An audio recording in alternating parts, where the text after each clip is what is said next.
of ongoing public accountability program by the oversight committees of Parliament, to your good self, to the media, to the stakeholders, and to the members of the public. It's in keeping with the constitutional prescripts and obligations upon Parliament of public accountability, ongoing participation, engagement, and media access. So you are welcome to this important engagement. Members of the media, important stakeholders from a wide range of sectors, joining both physically in this venue and also virtually. So the chairpersons are here from the 4 committees to engage with your good selves. Firstly, you will be addressed by the chairperson of the Portfolio Committee on Mineral and Petroleum Resources, Honorable Mikateko Mahlaude, followed by the chairperson of the Select Committee on Public Infrastructure and the Minister in the Presidency. In the NCOP, Honorable Rikos Badenhorst, and then followed by the chairperson of the Portfolio Committee on Communications and Digital Technologies, Honorable Kusela Sangoni Diko. And then the last presentation will come from the chairperson of the Portfolio Committee on Transport, Honorable Donald Selamulela. So once they have given their presentations, we will open the floor for engagement, beginning with members of the media. This is the first round, and then the second round with the stakeholders. Of course, take into account that they are both members of the media and stakeholders on both virtual as well as the physical platform. So we'll give everyone an opportunity for such engagement. So without any waste of time, I'm going to ask the chairperson of the Committee on Mineral and Petroleum Resources, Honorable Mahlaude, to come and present. Thank you very much.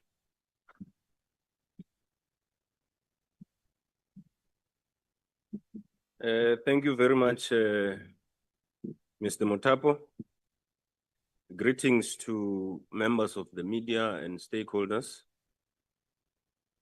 I wish to start off by reminding all South Africans that just 2 months ago, the National Assembly adopted around 2.86 billion under the budget vote 34 of the Department of Mineral and Petroleum Resources for the 2025-2026 financial year, as tabled by Minister Mantashe, recommended by our committee and debated by all parties in a mini plenary on Wednesday, the 2nd of July.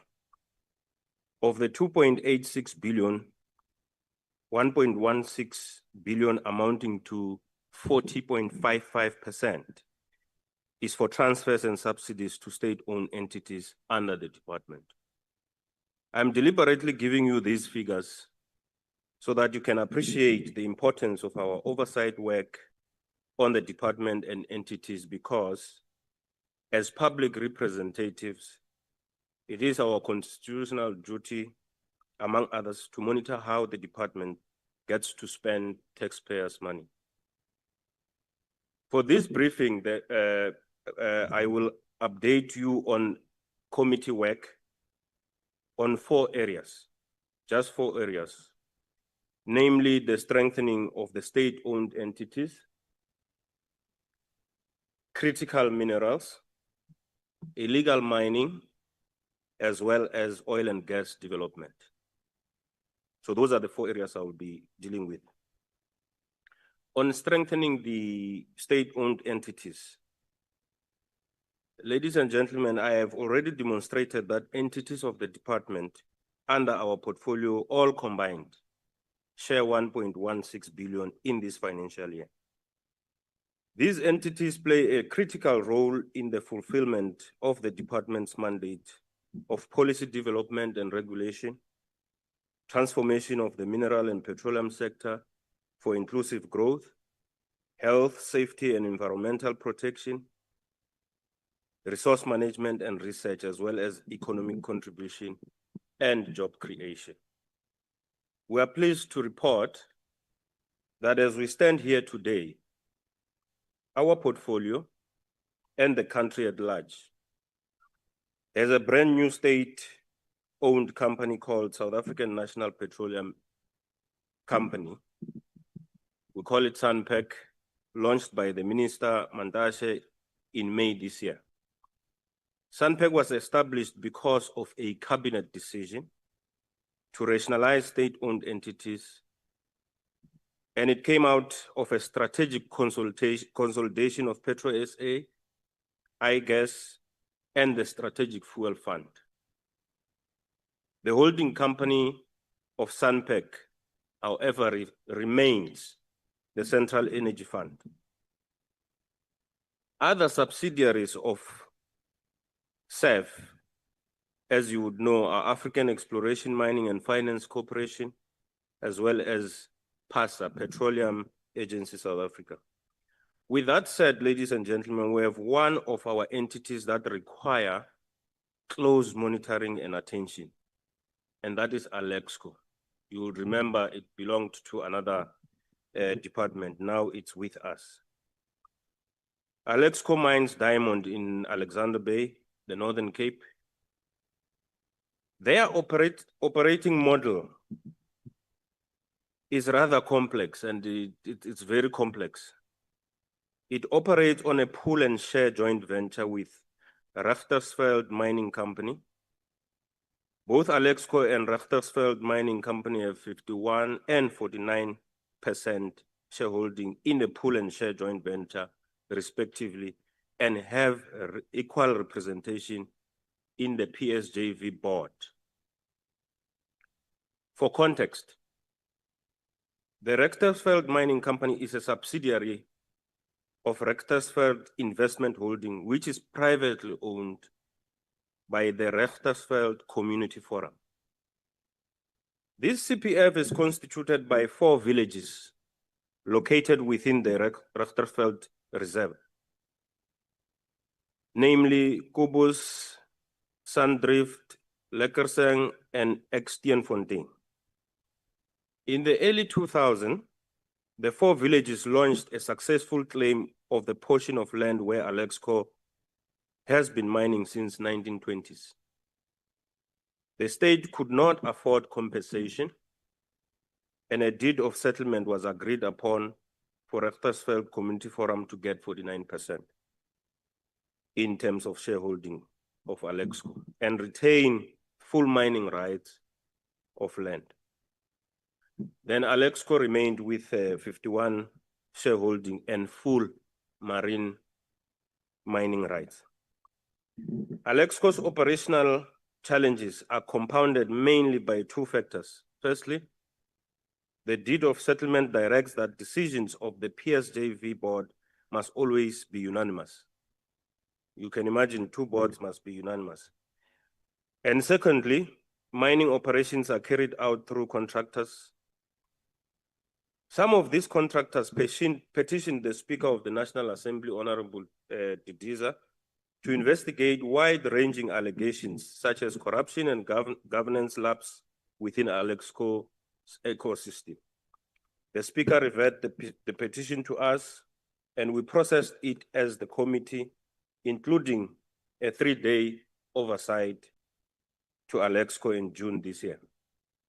As part of our report to the Speaker, we proposed a joint investigation into Alexco with the Standing Committee on Public Accounts, SCOPA. The investigation should focus on the root causes of the company's audit disclaimers over the past 5 financial years, because it is our contention that addressing these disclaimers could reveal the underlying cost issues of Alexco. On critical minerals, South Africa is naturally endowed with minerals that are classified as critical for the global energy transition, advanced manufacturing and security of supply. Our competitive advantage in this regard is that we hold 80% of the global reserves of platinum metal groups, which are critical for various uses such as catalytic converters, hydrogen fuel cells, green hydrogen economy, jewelry, and industrial catalysts. Also, we produce about 30% of the global production of manganese, which is critical for steel making and lithium-ion batteries. Other critical minerals include chromium, vanadium, rare earth elements, nickel and cobalt, copper, as well as zirconium and titanium. Coal is also part of our critical minerals. Our role as a committee is to ensure that these minerals are of benefit to all South Africans and that they contribute to inclusive economic growth and job creation. The recent geopolitical developments taught us that it is imperative for the sovereign state like South Africa not only to diversify trade relations with multipolar world, but also to build resilient domestic manufacturing capacity. It is for this reason that the committee is taking keen interest in the country's critical minerals to pay close attention to the work of the department around policy position, regulation, transformation, resource management, and economic distribution. We welcome Minister Mantashe's call during his address in the Mining Indaba in February to encourage investors to invest more on PGMs. On illegal mining. The scourge of illegal mining has been a thorn in the flesh of mining communities and government. Recently, there has been a spike in illegal gold mining alongside the Blade River Basin in Mpumalanga, threatening the ecosystem. That dam gives a lot of communities water. If contaminated, it is going to be devastating. However, we're noticing the strides made by Operation Valom Umgodi, established in December 2022 by His Excellency President Ramaphosa to fight illegal mining. This operation was established because of the joint recommendation of the portfolio committees on mineral resource and energy then, police and home affairs of the 6th Parliament after conducting a joint oversight visit to Limpopo, Mpumalanga Northwest and Free State. While the department through Mintech has the responsibility to close and seal off holes leading to the shaft and derelict and ownerless mines, there are always limited resources to adequately carry out this task. There are approximately 6,100 derelict and ownerless mines in South Africa, which Mintech has to attend to all of. And the 1.16 billion budget to be shared by all entities under the department this financial year would be a drop in an ocean.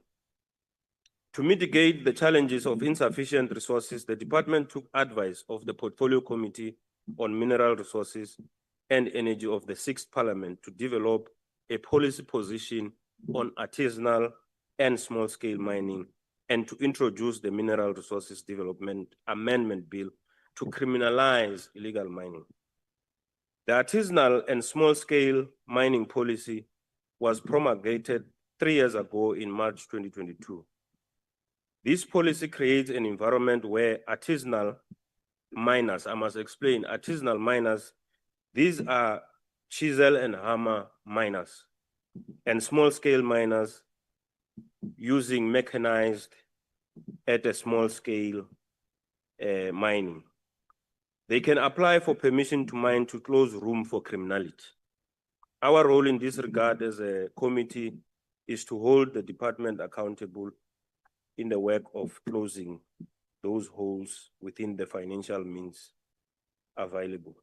The last point on oil and gas development. As a country, we remain heavily dependent on imported petroleum products.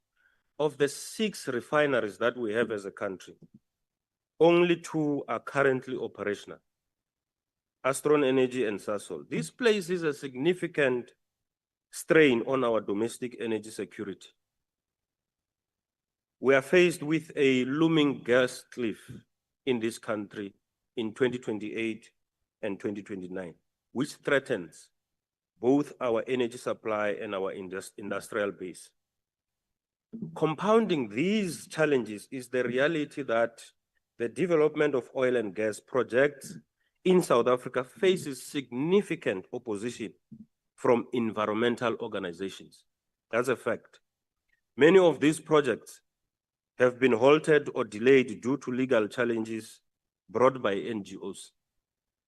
For an example, on 13 August 2025, the Western Cape High Court set aside government's decision to grant environmental authorization for offshore drilling in Block 5, 6, and 7 along the southwest coast. There is no offshore project that has been spared of appeals and objections with recurring themes raised by NGOs.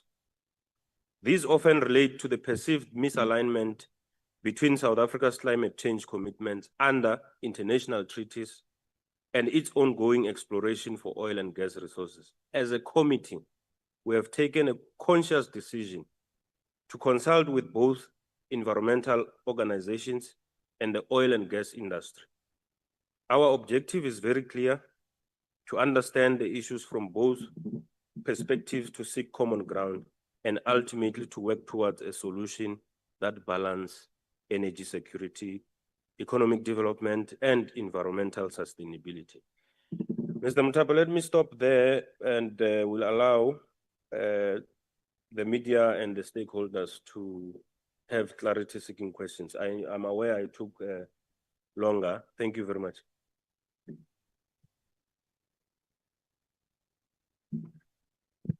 Thank you very much, Honorable Mhlauli.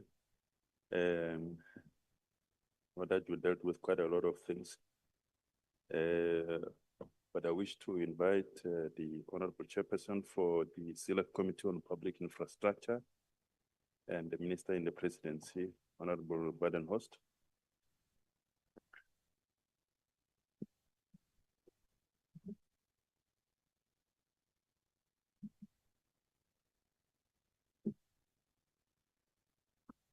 Thank you, Program Director, and greetings to the members of the media and our stakeholders.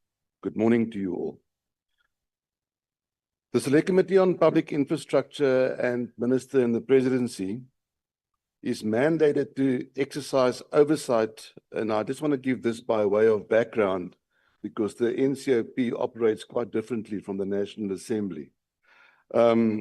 Oversight over the Department of Transport, Department of Public Works and Infrastructure, the Department of Planning, Monitoring and Evaluation, and public entities reporting to the aforementioned department. The Select Committee is tasked with operationalization, its constitutional mandate, as well as the strategic plan and oversight priority plan of the 7th Parliament. The 5-year strategy of the Select Committee was informed by, amongst others, the mandates of the departments and public entities within the Select Committee's portfolio and situational analysis of government priorities as set out in the medium-term development plan and policies guiding departments within its portfolio. The legacy report of the Select Committee of Transport, Public Service and Administration, Public Works and Infrastructure of the 6th Parliament identified several recommendations for continued oversight by our Select Committee. During the Select Committee meeting in October in 2024, the Select Committee adopted the recommendations contained in the legacy report, and these recommendations have been taken into consideration in the development of the strategic objectives of our Select Committee. The Parliament Draft Oversight Priority Plan sets out 7 broad themes, 3 of which relate to the portfolio of the Select Committee. In respect of the social services theme, Department of Public Works and Infrastructure, the Development Bank of South Africa, and the Independent Development Trust, the IDT, which we'll talk a little bit later on a bit more, acts as implementing agent in the construction of new social infrastructure such as schools, clinics, and hospitals. The Department of Public Works and Infrastructure, as the custodian of government-owned assets, also sets targets for the release of land for the purpose of land reform. In respect of the infrastructure development theme, key state-owned entities, or SOEs, such as Transnet and the Independent Development Trust, falls within the portfolio of the Select Committee. Road transport infrastructure in South Africa faces numerous challenges. including underperformance in project implementation and expenditure on conditional grants by provincial and local governments. There's low service levels, for example, at PRASA, and operational performance, for example, Transnet. Specifically on the rail network, which contributes to congestion on the road network and our deteriorating road infrastructure. Our select committee has concluded 2 successful terms, having focused on the provision of passenger rail and the functionality of Transnet ports. This has included testing operations on the Lungile to Cape Town corridor, on the PRASA Central line, as well as oversight visit to the Port of Cape Town that focused on improvements at the Transnet operations in the port. We've noticed green shoots both at PRASA and in the port of specifically Cape Town, although there's much room for improvement. PRASA, as has been recently reported in the media, is battling with signalling, and the signalling is key to operating trains more often than what they are scheduling departures at the moment. At the moment, it seems that train drivers are relying on their cell phones to communicate with each other on the train lines, and signalling is crucial to get our trains departing on more frequent schedules. And once signalling is properly implemented, we are convinced that public transport from a PRASA and passenger rail point of view will be much more efficient and servicing our communities much better. In the port, we've seen green shoots as well. Obviously, there's challenges in the port. Port of Cape Town is very limited with regards to space. Our container terminal do not have a lot of berths. We've also got a major problem in Cape Town with regards to the weather. So inclement weather plays a huge role. Every time there's winds exceeding 70 kilometers an hour, a lot of our gantries cannot operate and port operations come to a standstill. Green shoots in that regard is that we've been informed that Transnet has now acquired rubber tie gantries, new ones that can withstand higher wind speeds. I think it's up to 92 kilometers an hour. And they are now being operationalized. I think I've been invited to one of the operationalization events next week. So oversight findings with regard to the PricewaterhouseCoopers investigation with regard to the IDT. So when the Independent Development Trust failed to submit its annual financial statements for the previous financial year within the legislative timeframe, the Select Committee called the IDT before it to inquire into governance, financial management, and consequence management at the entity. Serious deficits in these areas have come to light through the investigation conducted by the PricewaterhouseCoopers, which was requested by the Minister, into the pressure swing absorption PSA oxygen plant tender awarded by the Independent Development Trust. Through a joint meeting between the Select Committee and the Portfolio Committee in Public Works and Infrastructure, the Minister of Public Works and Infrastructure will account to Parliament on the findings and recommendations of the investigation, as well as the most immediate corrective actions that will be taken. That meeting has been scheduled for this week. Unfortunately, we couldn't get our schedules to coincide with the Minister's schedule. The Minister has given us alternative dates.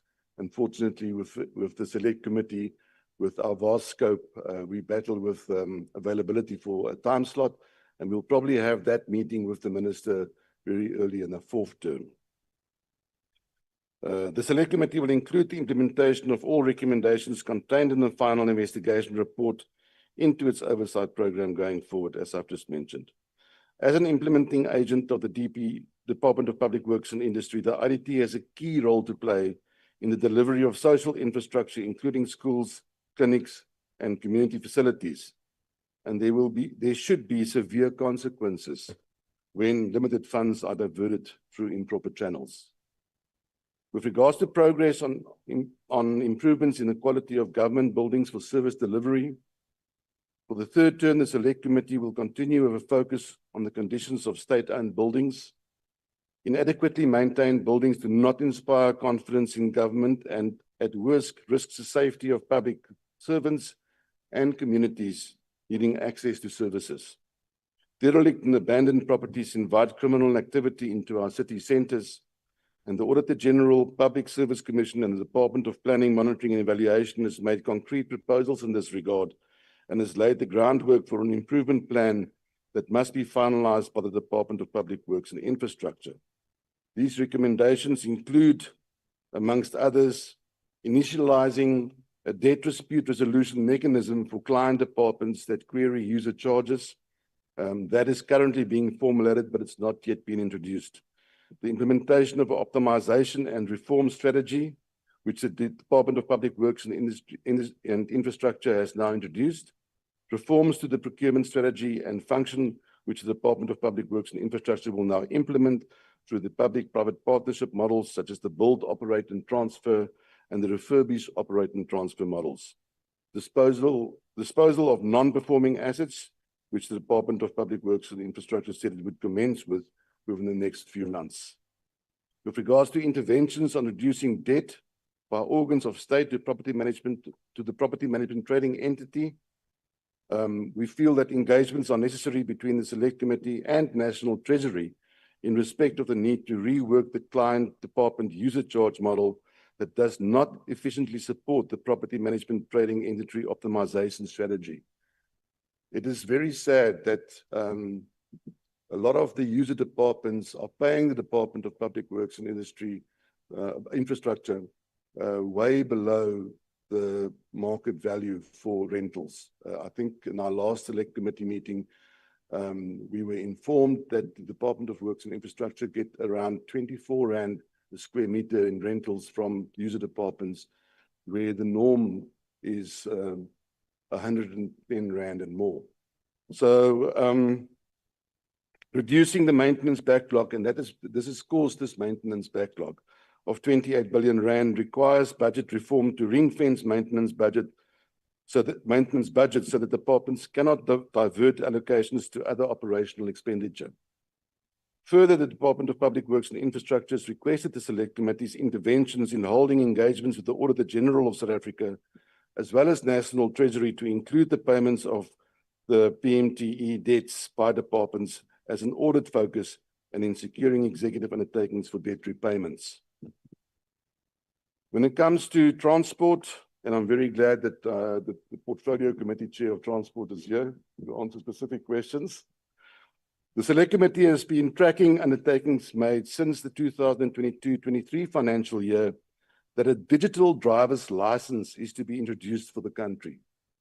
This would reduce the reliance on card machines where breakdowns lead to backlogs, and hundreds of thousands of cards over multiple months are then obviously not being distributed to the license holders. During the consideration of the Department of Transport's budget earlier this year, the Select Committee noted that the introduction of a digital driver's license does not appear in the 5-year strategic plan of the department. In response, the department indicated, when we queried this, that the Government Printing Works is undertaking research on digital options, and primary uses to be addressed will be the need to ensure the security and authenticity of features on digital cards. The Select Committee will be working towards obtaining an executive undertaking from the Minister for the timelines associated with the introduction of digital driver's licenses. In a day and age where most South Africans that are over the age of 18 have a cell phone, and we all do banking on cell phones, it is beyond me that we cannot introduce a digital driver's license which can be held on a cell phone and which could be operationalized. So our Select Committee is going to work hard on our oversight over the Department of Transport in the next 4 years to ensure that there's movement on that. And with that, I'd like to thank you. Thank you.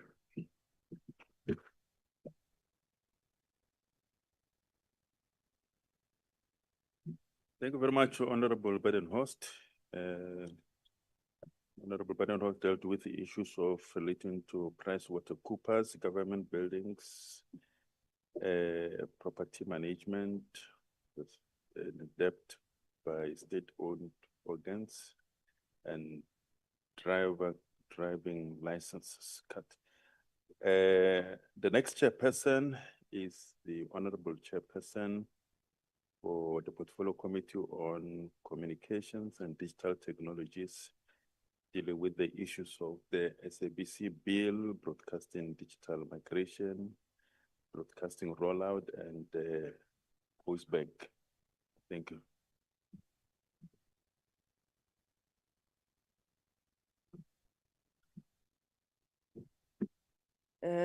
Good morning, colleagues. Thank you, Mr. Muthapo. Where do I start? Okay. So, good morning, colleagues, the honorable chairpersons behind me, members of the media, stakeholders, and fellow South Africans. The Portfolio Committee on Communications and Digital Technologies held just the other week a strategic planning workshop from the 2nd to the 3rd of September 2025. The purpose of the workshop was firstly to just assess the state of the ICT sector, and then secondly to chart our strategic plan for the rest of the remainder of the parliamentary term to 2029, in line with Parliament's mandate of lawmaking, executive oversight, and public participation. So on the state of the sector, we acknowledge the encouraging signs that we are seeing of increasing connectivity, especially 5G coverage in the country as reported by ICASA, the Independent Communications Authority.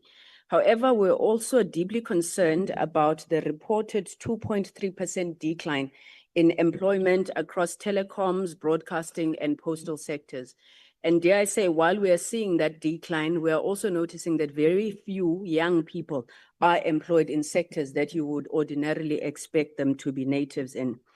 Now, this trend of decreasing employment, we think reflects it's a trend that reflects broader economic pressures, but it also highlights structural weakness in the sector. So it's against that backdrop, Ndate Muthapo, that we appreciate that today's media engagement is held under the theme, Opening New Economic Opportunities, and we regard it as both necessary and urgent. As you know, I don't have to repeat it, the ICT sector is a vital enabler for economic growth. Globally, it continues to disrupt industries and redefine how societies live and work. South Africa cannot afford to lag behind in this digital revolution, and this is something that we've been raising. We need to act with urgency, with agility and determination to ensure that technology benefits all of our people and that nobody is left behind. So we're expecting government, especially the DCDT, to lead boldly, decisively, and innovatively to unlock the potential of the digital economy. As we start then this term, which is the 3rd term of Parliament, we will be concentrating on 6 critical areas. And these areas that Ndate Muthapo referred to, firstly is urgent legislative reform. Secondly, affordable and reliable connectivity for all. Thirdly, urgent action on the financial and operational challenges at the SABC. Fourthly, completion of the business rescue process at the post office and a viable plan in place to realize the post office of the future. Fifthly, strengthening of the post bank and realizing the vision of a state-owned bank. And then finally, the completion of the broadcasting digital migration process. On legislation, just a few things to highlight that the sector, and we keep repeating this, we're really sounding like broken records. It's operating under outdated legislation. All of our community laws were largely designed for an analog era. They're not fit for purpose in a fast-changing digital environment, which is categorized by, amongst others, artificial intelligence, e-commerce, the Internet of Things, blockchain, and many other technologies. This outdated framework is hampering innovation, it's delaying transformation, and it's constraining the abilities of entities such as SABC, Centec, the Post Office, the Post Bank, to adapt to new realities. And that is why they are facing a lot of the challenges that they are. So as a committee, we are going to be prioritizing the fast tracking of lawmaking to modernize this legislative environment for inclusive, agile, and digital and secured society. We will be adopting in the next few weeks our committee's legislative agenda, which will be committee-initiated bills. Amongst the priorities for this legislation will be the preservation and protection of the media, with a particular focus on community media, Amendments were necessary to the Electronic Communications Act and a consideration to developing overarching legislation that will govern the so-called over-the-top services for platform accountability across all platforms. We're sitting in a country where anybody can do as they please on social media, elsewhere. The platforms are not accountable, the creators are not accountable, and we think that if government is not moving quick enough, then these are some of the legislation that the committee will be initiating. Ours is to ensure that our legal framework is keeping pace with the global technological advancement and everybody is safe on the technological streets. Secondly, on affordable, reliable, and universal connectivity, we've welcomed the progress that has been made by the SA Connect program, particularly the rollout over 3,000 public Wi-Fi hotspots, which now serve more than 4 million South Africans. Young people and people in rural areas are beginning to access the opportunities that the digital world offers. However, much more still remains to be done. Meaningful school connectivity remains a pipe dream for many learners. So we've called on the Departments of Basic Education as well as Communications and Digital Technologies through joint committee sitting with the Portfolio Committee on Basic Education. We've said that infrastructure expansion is non-negotiable. And our schools need to have systems that work for them. You cannot go to a school with over 1,000 learners, you put in one route in the admin block and you say you've connected that school. So we're hoping that the ministers will be giving attention to this and working with basic education. As you said, we will be exercising oversight on it.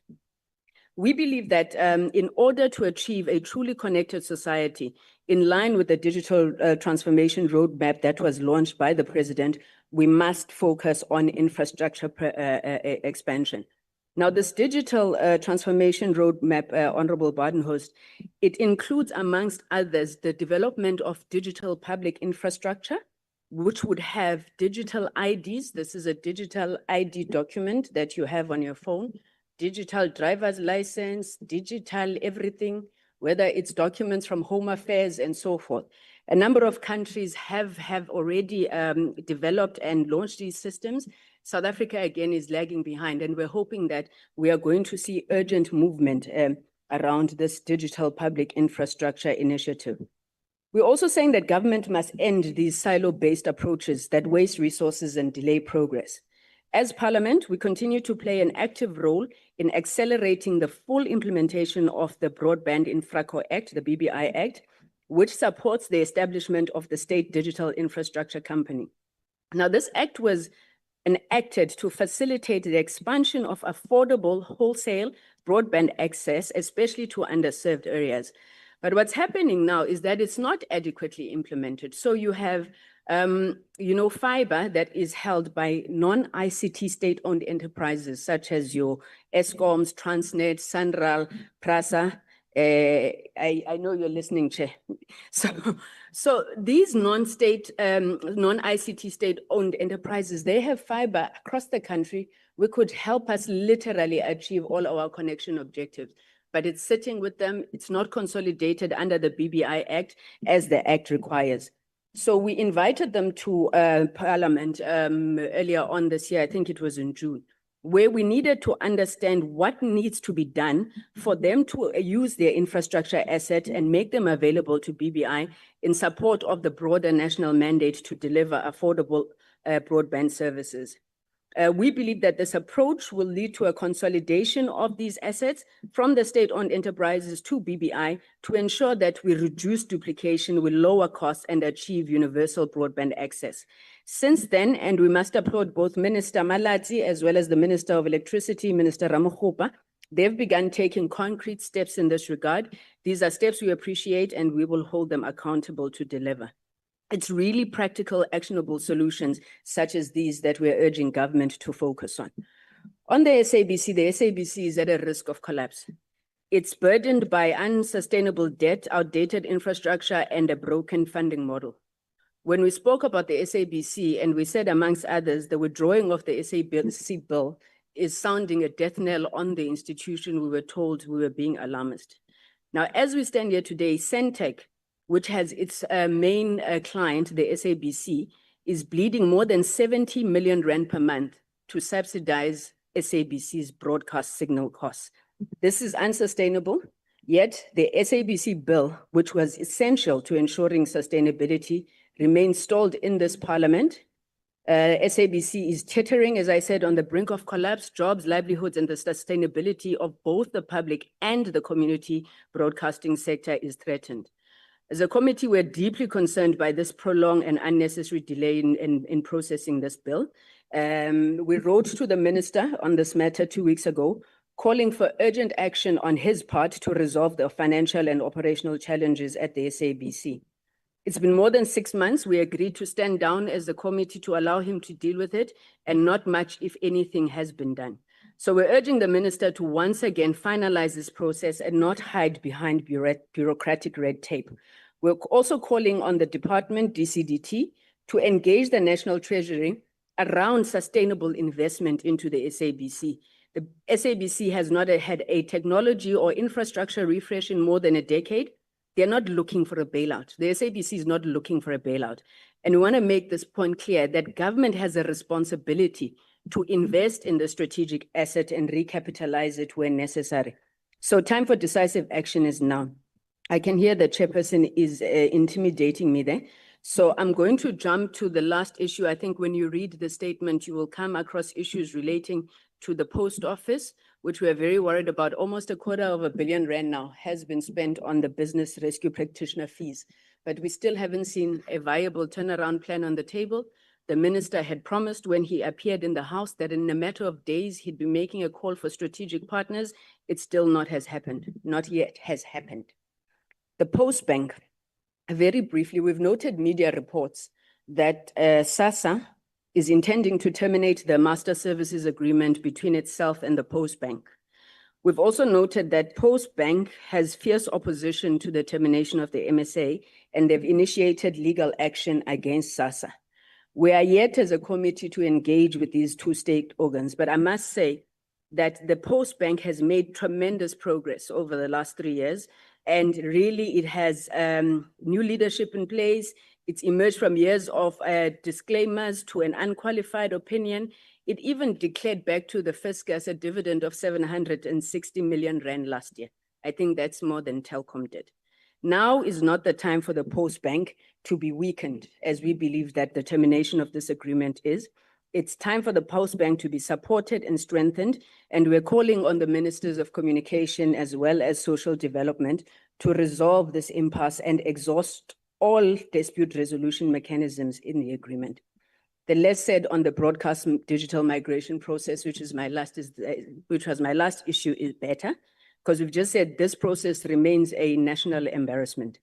So, Mr. Muthapo, fellow South Africans, thank you. And I think what we were trying to communicate in this statement is that if we're truly serious about opening new economic opportunities, our view is that time is not on our side. Too many people are without work, too many young people are not equipped with skills, and we are not moving with the necessary agility and urgency that's required. And we trust that government will take this to heart. I thank you.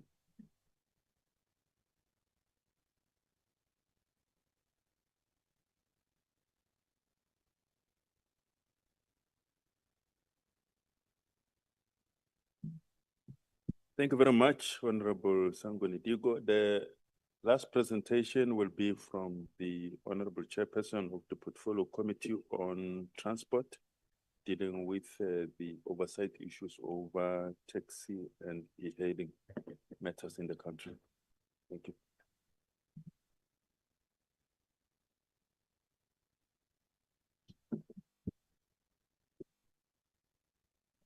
Thanks very much, Mr. Muthapo. Colleagues, members of the media, stakeholders of the transport industry in the country, people of the Republic of South Africa, friends and compatriots.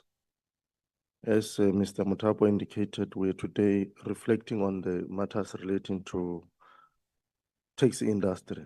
We are only framed and restricted to engage on matters relating to the taxi industry. I know the transport portfolio is very huge in the country, but we are called upon. We do this, we are meeting today, colleagues, compatriots, amidst or at a time when we started to witness an upsurge in terms of the violence in the space of the taxi industry, a very, very concerning factor for all South Africans and for all those who makes laws in the country. And we must take this moment to maybe as a point of departure to send our words of condolences to those who would have lost their loved ones in the recent violence that emerged in the space. We really send our message of condolences on behalf of the Parliament of the Republic of South Africa to the families and to those all who are affected by these developments in the space. And we must assure all South Africans that it's a matter of concern to all of us and we're sitting on it. As you may be aware, colleagues, compatriots, the taxi industry is the largest public transport mode in the Republic, which is estimated to transport approximately 50 million commuters per day. And this translates into almost 60% of all commuters. It was against this background that the government decided to revise the taxi recapitalization program to meet the current and future needs of the commuters and to stimulate the economic potential of the industry. The revised taxi recapitalization program is part of an extended scope of the TRP implemented from the year 2006 to 2018. As colleagues in the transport industry may be aware that in March 2019, the Department of Transport appointed Enthas Service 84 as the technical partner responsible for the administration and management of the revised taxi recapitalization program. In accordance with the mandate, in accordance with the mandate of the department, Enthas established the Taxi Recapitalization SA as a trading entity which implements the RTRP. The TRP was originally approved for implementation by Cabinet almost 2 decades ago in 2006 for a period of 7 years at a total cost of 7.7 billion. This was one of the many interventions that the government introduced to transform and restructure the taxi industry and improve its service delivery to make it safe and reliable for the people of the Republic. The TRP initially focused on the replacement of unsafe, unreliable, and unroadworthy taxi fleet with the purpose of building new taxi vehicles. And in this regard, as you may be aware, a total of 135,894 taxi vehicles were identified for scrapping in 2006. And by the end of September 2018, a total of 72,653 of the total of 135,894 old taxi vehicles had been scrapped, and a 4.4 billion in scrapping allowance had been spent. Now, when the RTRP came in place, the revised taxi recapitalization program in 2019, the government contended that the program was mainly intended to extend the scope beyond the scrapping of the balance of 135,894 old taxi, but also to include, among others, 1, commercialization, the development of a sustainable commercial viable RTRP management solution, leveraging and exploiting opportunities available in the minibus taxi industry's entire value chain with operators as active and meaningful participants in the industry. 2, illegal operation and verification process, which refers to the determination of extent of illegal taxi operation across the country by conducting a nationwide survey to populate a comprehensive database of minibus industries operators and operations. 3, related to that, it was also contended to deal with issues relating to change management and unity in the industry, and the department intended to use the RTRP as a catalyst for change to the taxi industry's operating model. Currently, the industry operates as an individual taxi ownership model and collaborative route management structure through local taxi association, regional and provincial and national taxi council. And it's argued that the individual ownership model and the taxi association route management model are at the heart of the endemic conflict and violence which has bedeviled the taxi industry for decades. And colleagues will remember that Just as the democratic government came to power post-1994, the taxi violence became one of those things that almost reversed the progressive milestone that we're recording as a country. And therefore, it's not a matter that we can joke about, because even at that time, we lost so many lives. And that is why it becomes very much of concern for us when we see it raising its ugly head once again. Now, to this end, the department seeks to use the RTRP to unify the taxi industry by introducing collaborative ownership and operating models using structures such as cooperatives and corporatization. From the portfolio point of view, we continue to monitor the spend of the TRSA on RTRP, and in addition, we continue to monitor to ensure that the department provide with us provincial breakdown of number of taxis scrapped through the TRC under the RTRP to date, as well the amount spent in this particular regard. Now, in as far as the e-hailing service is concerned, colleagues will remember that almost 2 decades ago, circa 2013, a new industry started to emerge out of the need or out of the necessity of mobile technology, rapid urbanization in the country, gig economy, and a need for convenient and on-demand transport. And that industry is today called the e-hailing services. And as it emerged, new legislation had to be put in place. And this has created a conflict between the industry that existed and now the industry that was starting to emerge. Now, in relation to that, we are saying new legislation is put in place that will better regulate the e-hailing industry following the recently substantial uptake of violence in the province of Gauteng and KZN against e-hailing drivers. Recently, Minister Crazy has said that, Minister of Transport, Minister Crazy has said that the National Land Transport Amendment Act will introduce regulation for e-hailing services like Bolt and Uber and could help ease the tensions within the industry. While this announcement is likely to be viewed as a response to the recent developments in Gauteng, especially around Maponya Mall, the incident that we all know that has been all over the news in the Republic, the Act will introduce regulation for e-hailing services like Bolt, like I said, but this, we want to say, this is not as a result of trying to respond to that particular activity. It's a matter that has always been on the book for well over a decade. As you'll be aware that we had to amend the National Land Transport Act to ensure that it gives a space for this type of industry. And we must say that in 2024, President Cyril Ramaphosa was able to assent that particular act in terms of its amendment. And under this legislation, the e-hailing drivers will no longer need to use charter permits and meter operating license and instead receive an official e-hailing operating license. Vehicle will also be expected to carry or to be branded with a sign indicating that they are e-hailing vehicles, and their license will indicate the geographic area in which they are approved to operate. Drivers will be vetted and subject to criminal record checks under the new regulation, and a professional driving permit will also be required along this regulation. The legislation has the new security requirements for e-hailing drivers and the vehicles. It is no longer going to be honke. It's no longer going to be room for just everyone to just wake up and say, I'm an e-hailing driver. We need now, and we must start now to regulate this particular space.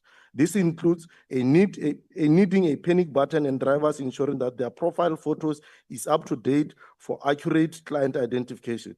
Should the drivers fail to adhere to this new regulation, they could incur a 2-year prison sentence or a financial penalty of up to 100,000.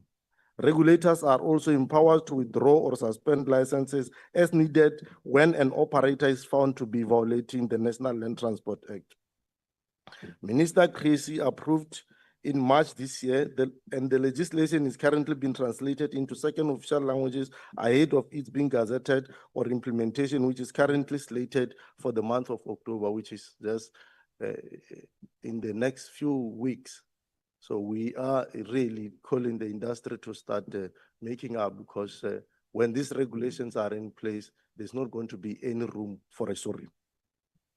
The incident in Maponya Mall is merely the most recent in a long string of incidents of violence between the taxi drivers and a e-hailing platform, and colleagues are aware of this matter, that what happened in Maponya Mall is a sequel of what is continuously happening in this particular space, and we need to cap it, and we need to cap it now.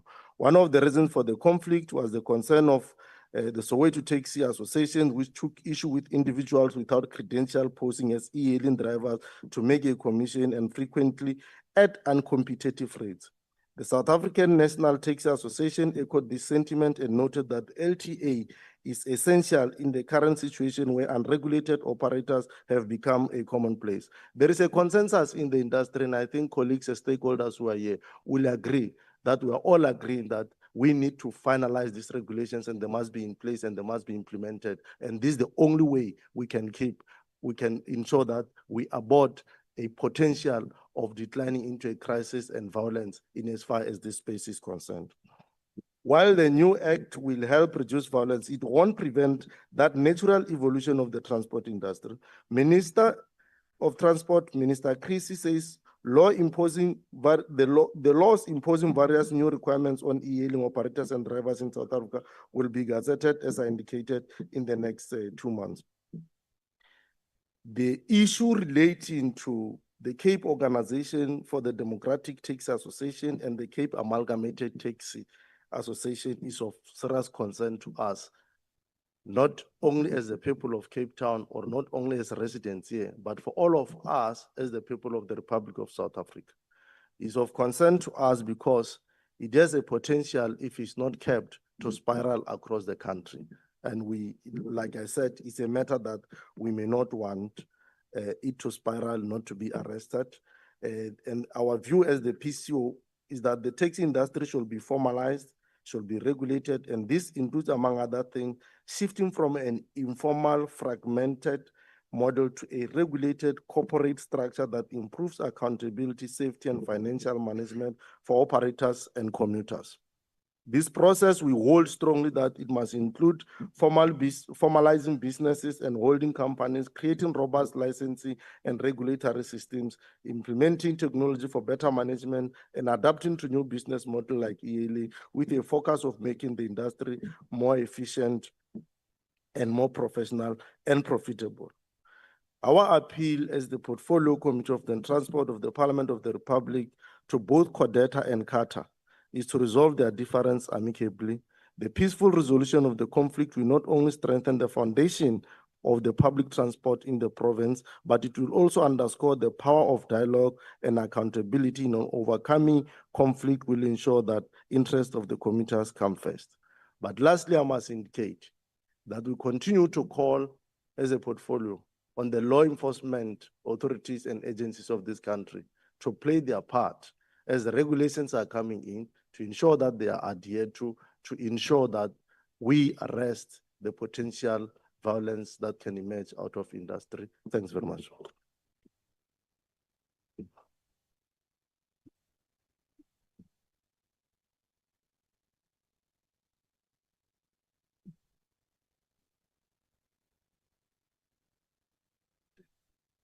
No, thank you very much, Honorable Snamlela, and the rest of the chairpersons for the very comprehensive presentations. I hope it clarifies quite a lot of things. But let's give an opportunity to, firstly, to the members of the media, and then we will then give opportunity to the stakeholders to engage with the chairpersons. Any questions from the members of the media?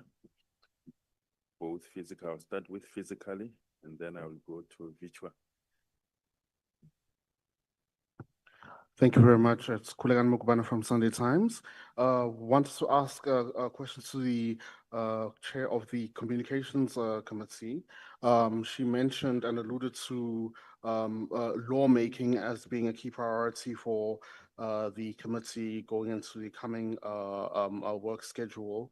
I'm interested in finding out in particular about the ECA, if there's any progress that's been made in that regard. We know it was discussed extensively when there were discussions about Starlink coming into the country, but there was a great deal of consensus that the minister must act expeditiously in bringing an advancement over there, but you don't see it on the BPP. What are the developments over there, and where does the committee stand vis-a-vis the communications minister on that particular piece of legislation? Thank you. Thank you very much. Another question in the physical platform? Any virtual?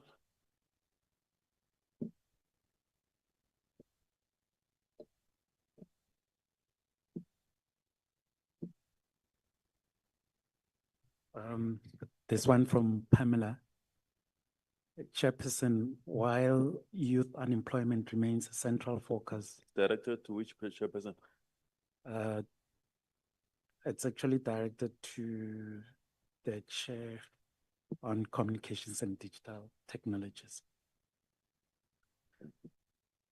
While youth unemployment remains a central focus, how is the committee addressing the needs of those who lost their jobs or small businesses post-COVID? Individuals who are not youth, but are often the parents and guardians of the very young people we prioritize. The economic displacement has weakened households and community resilience. What measures are being considered to ensure that recovery strategies include this group alongside the youth? Yeah, that's the question. Okay, no any other question from the virtual. From the group, there is one question from Naila Ibrahim from News 24. My question to Ms. Diko. Questions. I understand that Minister Malatsi has sent a letter to the committee in response to the developments around the SABC bill. This includes the department working to appoint a service provider to develop a funding model for the state broadcaster, which will be finalized before a new bill is drafted and sent to Parliament. What is your response to this, and is the committee confident that this provider will be able to develop a sound funding model for the broadcaster? Second one is, what specific legislation will the committee develop to create protections for children on social media platforms? I think because we can take, okay, any other question from the media? Baba?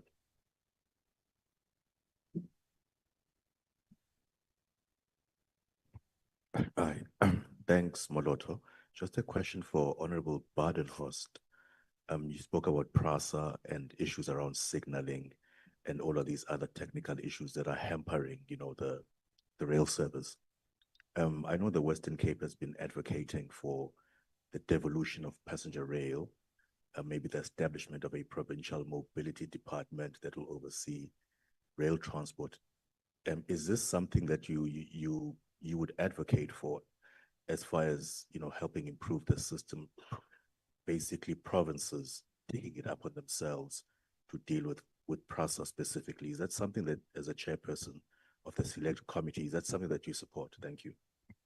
Okay, thank you very much. I think maybe we can take just a bit more, a few hands from the stakeholders, so that when you respond, you're responding to wide number of questions. Are there any questions from the stakeholders? Just indicate your name and your organization, and then if the questions following the example of the media can be straight to the point with not much background, so that we give as many people as possible opportunity to ask. I'm just going to allocate you numbers, and then you will ask according to, in that order. Is your hand up? Okay, yes. You'll be the first, and then you'll be the second, you'll be the third, the fourth, the fifth, and the sixth. You'll be the seventh. Okay. In that order.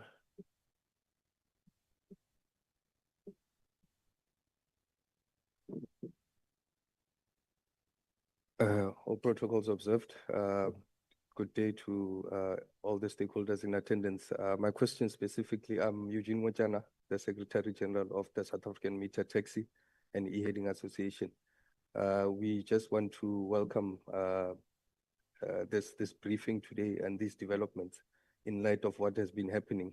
My question is directed to the both chairs of the Communications as well as the Transport Portfolio Committee. We spoke about the need for digital migration. We spoke about the gig economy. Is there a specific intervention aimed at, what can I say, sort of alleviating the weight that the public transport industry has? As you would recall, a couple of years back, major banks closed more than 100 branches, one major bank, if I can recall, and the jobs bloodbath continues. We find a situation where within the public transport arena, we have unskilled, semi-skilled, and skilled individuals competing to provide a service within that space. Now, that is a cause for concern that calls for an intervention aimed at allowing people or giving people access to retraining opportunities that might allow them to be reabsorbed within the economy. Thank you. Okay, thank you. Two. Number two.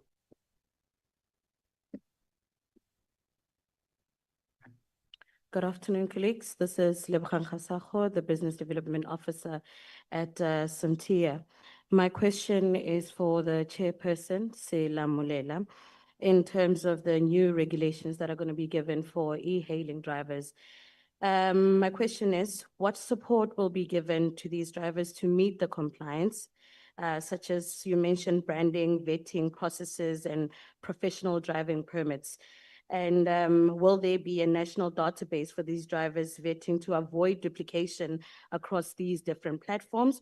And how will these safety requirements, like the panic buttons you spoke about, to enhance law enforcement be funded? Are this going to be funded by the drivers, the operators, or is there a platform that is going to be funded to assist with these regulations for the new drivers? Thank you.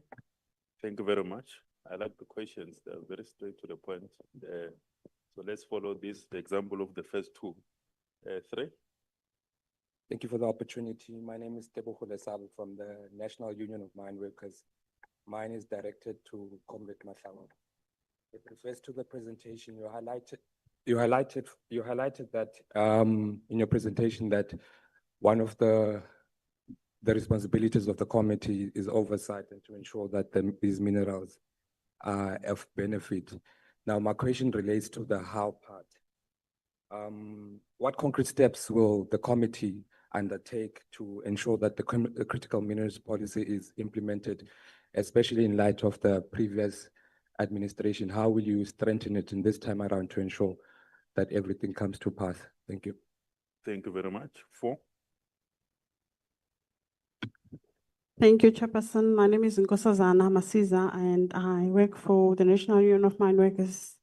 My question would be directed to Chairperson Comrade Mika Mahlaule, Honorable Member, sorry. Mine is on strengthening SOEs on Alesco specifically. We would like to find out, so we are citing the committee oversight visit to Alesco, the recent one that was done by committee. We just want to find out from the chairperson, what is Parliament actually doing to strengthen Alesco to make it a sustainable state-led enterprise that creates jobs, contribute to the fiscus as originally intended. The second question, Chairperson, what oversight mechanisms are in place to ensure Alesco delivers tangible benefits for both workers and local communities rather than remaining a broken promise? Chair, allow me the last one.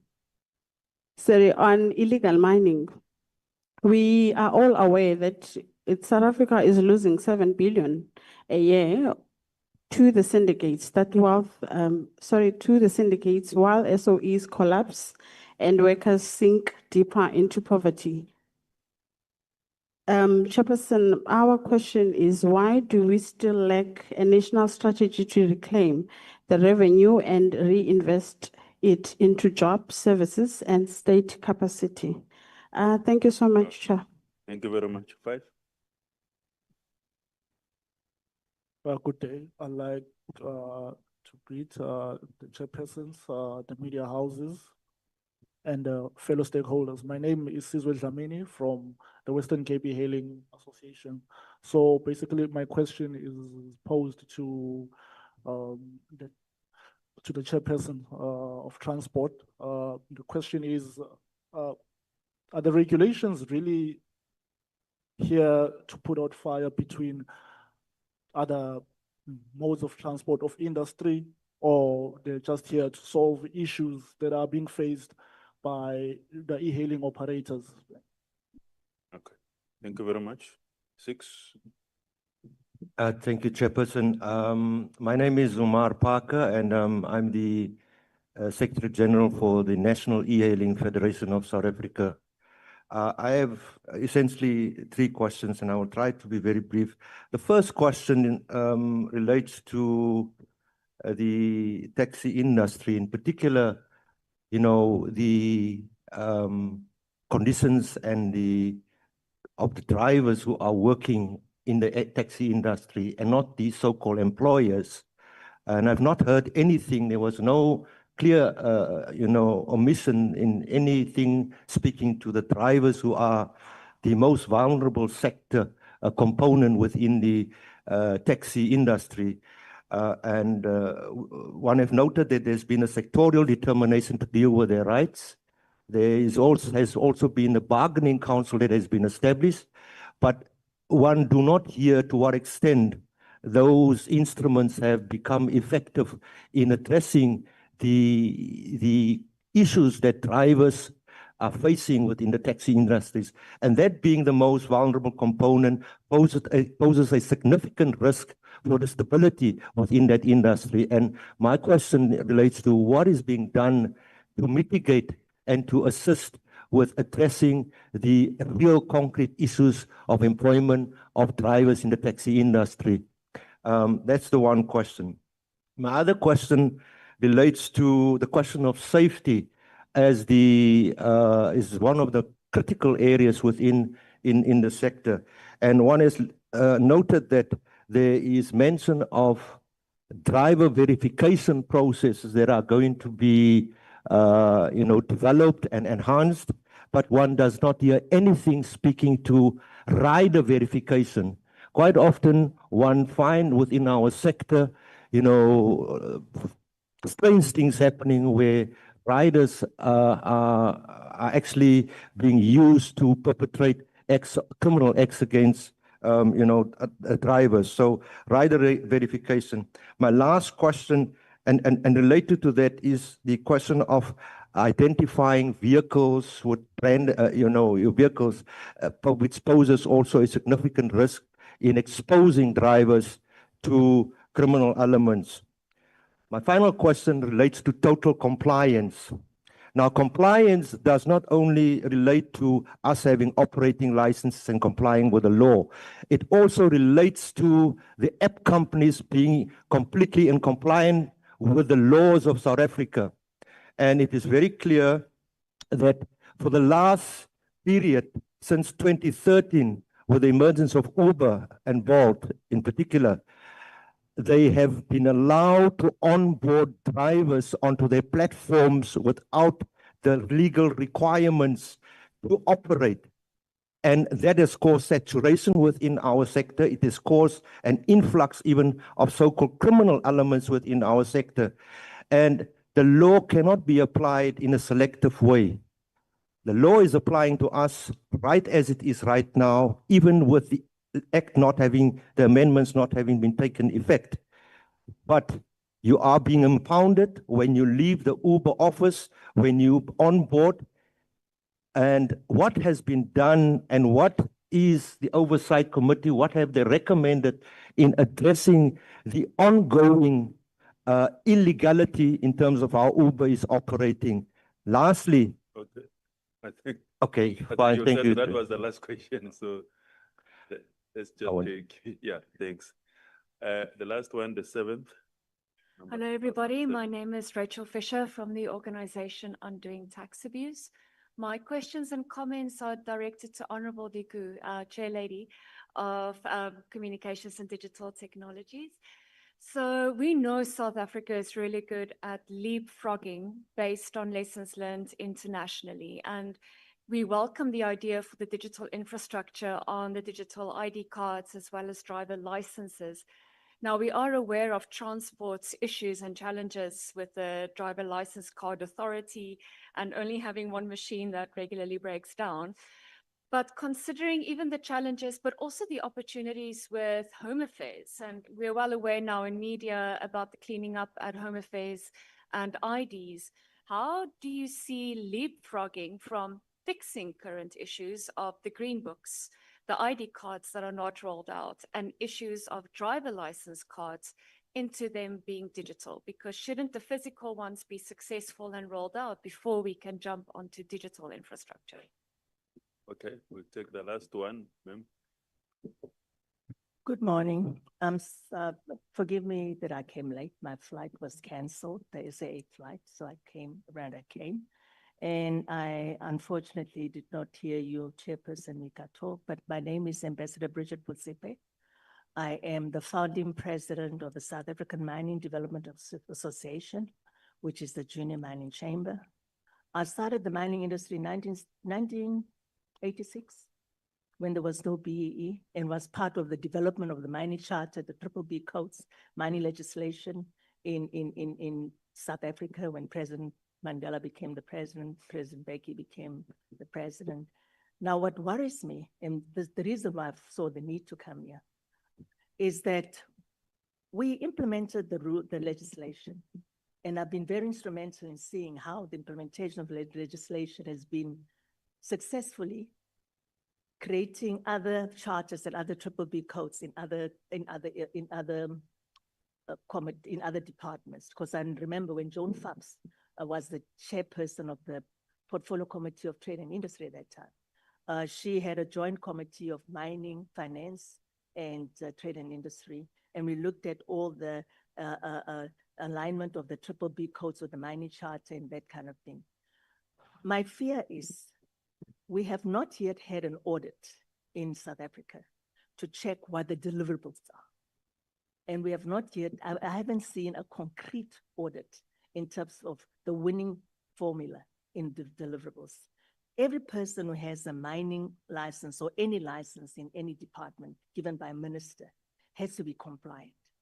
And I remember 2004, 2014, we did, Duma Kubulo did a research of the 49 listed companies in the JSE index, JSE Stock Exchange. There are more than 49 mining companies, but we just wanted to see how the mining industry is creating successful implementation in terms of the ownership criteria of the charter and all the other charter requirements. And there were 49 listed companies. The market cap was 2.574 trillion. And the B companies from company 49, the market cap for the 49 companies was 669 billion. So what I would love to see to date in South Africa is for us to have another committee meeting similar to the one that we have, but that will have a workshop to look at how have the ministers managed to ensure that the implementation of the charters and the Triple B codes are successful, because you find that there are many analysts and many Black people that are also saying they don't want BEE people anymore because they don't see it.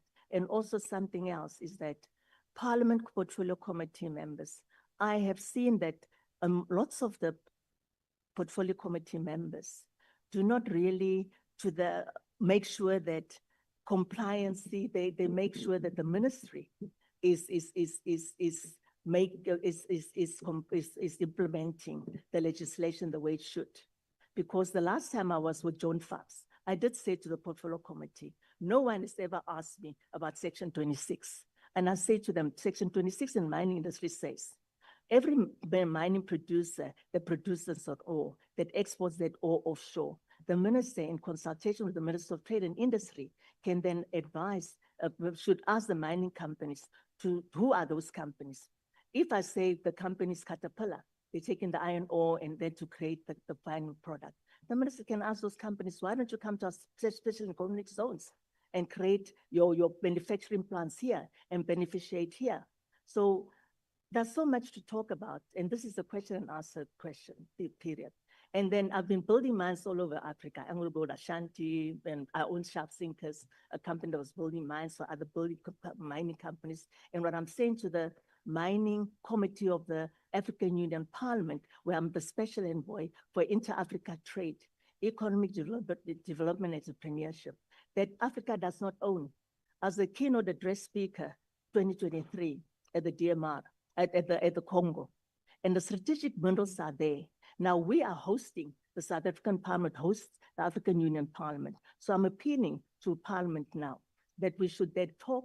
I spoke to the Parliament President of the African Union to invite our Parliament committee members to come and share with the African Union Committee Parliaments in terms of the road we travel, so that we can create an African continent, indigenous triple B codes, and you call it indigenous codes and economic empowerment legislation, because the ownership profile in Africa is neo-colonialist. The Chinese are coming in a big way. Russia, America wants to pump in $500 billion just in one country alone, not even looking at all the others. So I'm appealing for us to have another committee with a workshop where we'll then look into all these matters and see how we can pursue the mentorship of what we are doing in South Africa, in the African continent.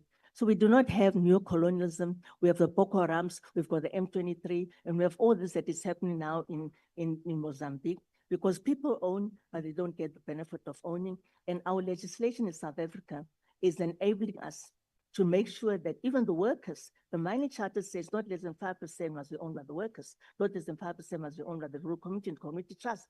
So the dividends that they get in terms of the social labor plans, the community trusts are able to reinvest those dividends into rural renewal projects. They build their own roads, their own clinics, they don't wait for government taxation and government departments to pursue this. So I didn't come here to give a speech, Mr. Chair, forgive me. I just came here to give input, and forgive me for coming late. I wanted to come early, but South African Airways was canceled in the morning. I could take the other thing. And there's so many questions I would like to ask, but there are too many. And I hope that workshop or other meeting will be able to do that. But there will be an invitation coming towards the South African Parliament from the African Union Parliament for September and November, for the Portfolio Committee Chair of the Parliament of South Africa to come and show African continent what we have done thus far in terms since 1994, when the mining charter was created in 2002, 2014, it then was adopted, and then, since to date, and every minister will come, the chair people of their portfolio committee, the African Union Parliament that is in Gallagher Estates, there's a parliament building there, and every minister and the portfolio committee chairs will say, I'm Minister Van Touch, and here's my committee. The minister will say what the legislation says. The parliament committee will say how they oversee implementation, and then we will share with African continent what the successes has been in terms of each department's license holder in terms of ownership. So the neo-colonialism crisis that we're having in Africa must not continue to exist. Thank you very much. Thank you very much, Motsepe. Indeed, the chairperson is here. I'm sure that recommendation will be considered. And it's ongoing engagement. Given after this, the chairperson is here. I'm sure you'll have some time to engage. Thank you very much. I think those are the questions. Can we allow then the chairpersons to respond to the questions, to the comments, in the order that they presented? If you are close to the mic, you don't have to, you can respond from there. But I think also there is one chairperson that will be blocked by this screen. So you might need, one of you might need to come here. But yeah, in the order that you presented, if you can just deal with the questions and the inputs that were directed to your committee. Thank you very much. No, thank you very much, Mr. Muthapo. Let me first start with the last point that was made by Ambassador Motsepe, and say that we welcome the suggestion of the workshop. We'll definitely discuss it over lunch today. I must declare she invited me for lunch, so I must not be seen as a person who is not declaring. I'm good in declaring, so we're going to have such a discussion. Not the only one. It's an ongoing The other chairs can come for lunch too. discussion. Yeah, you are invited as well. I'm hearing her. So it's an ongoing discussion where we will honor the workshop that you are proposing. Let me go quickly to critical minerals. And, you know, I don't want us to sloganeer the issue of critical minerals and say beneficiation, and not cluster it properly. What do we mean by beneficiation? And it will require a lot of departments, NUM. One of them is finance and trade and industry. Why am I saying this? And electricity. Why am I saying this? I think the last smelter in South Africa that was existing closed last month in KZN, the last. And there were 22 in the country. The reason why they are closing is because, amongst other things, the electricity costs are high. At some point, they are unreliable. Electricity is unreliable. And that's why, that's one of the reasons why when Honorable Mantashe released the critical strategy, you see coal there. It's for that reason that electricity must be reliable so that smelters can open and be able to beneficiate beyond sloganeerism. Other countries have embarked on what we call resource nationalism, especially on critical minerals, meaning they are no longer allowing exports of their raw material on critical minerals. So that discussion needs to happen in South Africa as well, to say, do we continue exporting jobs because that's exporting jobs, or we build capacity to beneficiate in South Africa? And that's why I don't like people saying beneficiation, but they don't have a plan on how to beneficiate. There are aspects that you need to get correct first before you talk about beneficiation. So my view is that there must also be incentives for people who beneficiate in the country and not export jobs. So it's a discussion that we are closely monitoring, NUM, and we will want you to be part of that conversation as we move forward. SOEs and Alexco in particular. You know, there's a point I made deliberately that there are two boards, and when they must make a decision, it must be unanimous. So the one board will come with a CEO, interview the CEO, and then the other one says, no, we don't want this CEO, we want this other CEO. So governance issues are at the center of why Alexco is not functioning. And on our oversight, we flagged some of the issues there that are still continuing, that we think our meeting, joint meeting with SCOPA, will unearth a lot of things that are not going right there. We can't have an SOE that used to make profit going down today. You don't know what they are doing. And when we went to site, you know, it was painful to see that the diamonds that are there are not secured. And there are reports that some diamonds are stolen. we'll look into that. You have divers who own little boats than others, but when they go to the water and come with diamonds, it shouldn't matter whether you are you dived from a small boat or a big boat, but the payment is not the same. And divers are complaining that why is it that a boat matters? Because I went in the water, spent hours underground, the same way the big boat diver has done. But when I come with a diamond, should it matter which boat do I dive from? So there are those things that we need to monitor the department to deal with, so that workers and the communities in those areas, the 4 communities, can benefit from Alexco. The 7 billion syndicate on illegal mining, you know, there is a fund called CARA, Criminal Asset Recovery Account, in South Africa. So if you are a kingpin in illegal mining, you steal, and then police come, they recover those proceeds.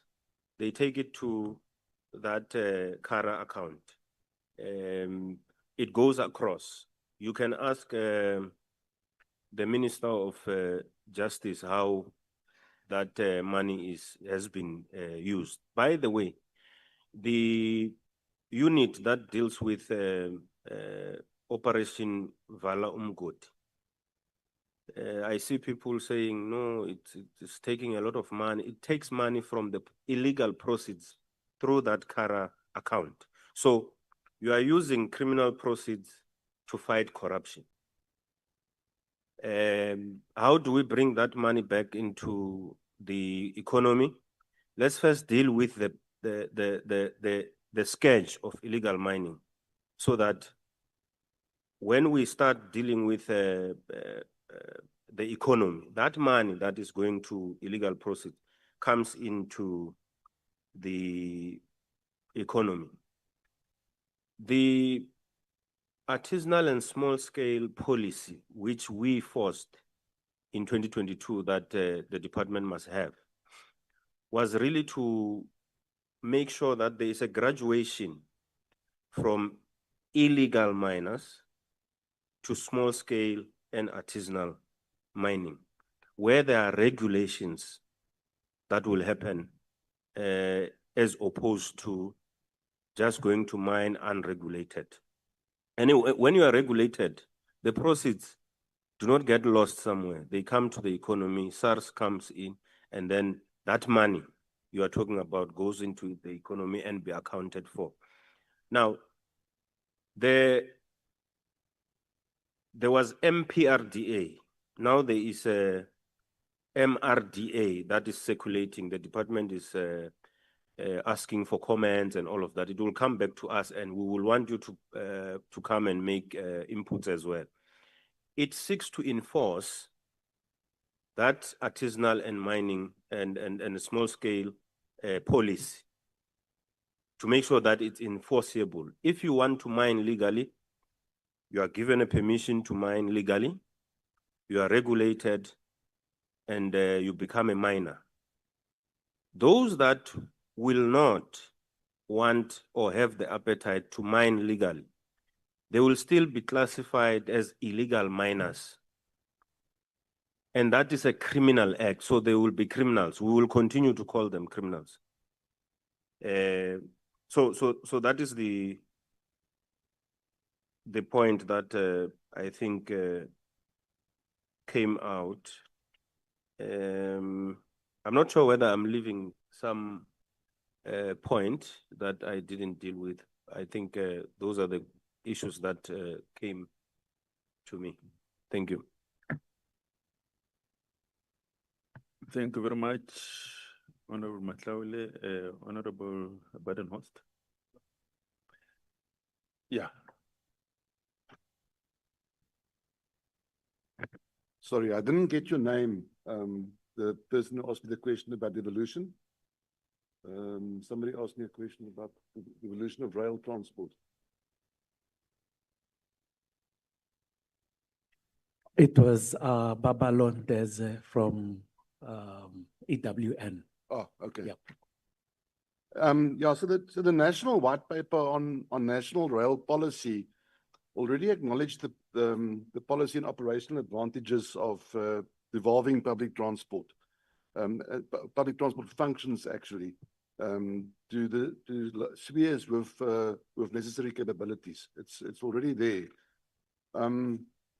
I think the policy requires development of devolution strategies for commuter rail, and I think our select committee will advocate a strategy that ensures integration, efficiency, sustainability of services, and which is ultimately aligned then with the national land transport strategic framework. And I think it's essential that this is linked to the national land transport framework, because devolution allows regional transport authorities to coordinate commuter rail with other local services, for example, buses, taxis, and e-hailing services.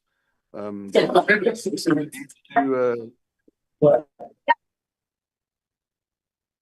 let's mute which one? That'll lead to integration.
taken place there in order to introduce the BEE code to the ICT sector, especially around licenses. Now that hasn't happened in our sector. The minister is really just wanting to take a shortcut by saying he's going to align the laws. There's no such thing as align laws. You change laws or you seek interpretation.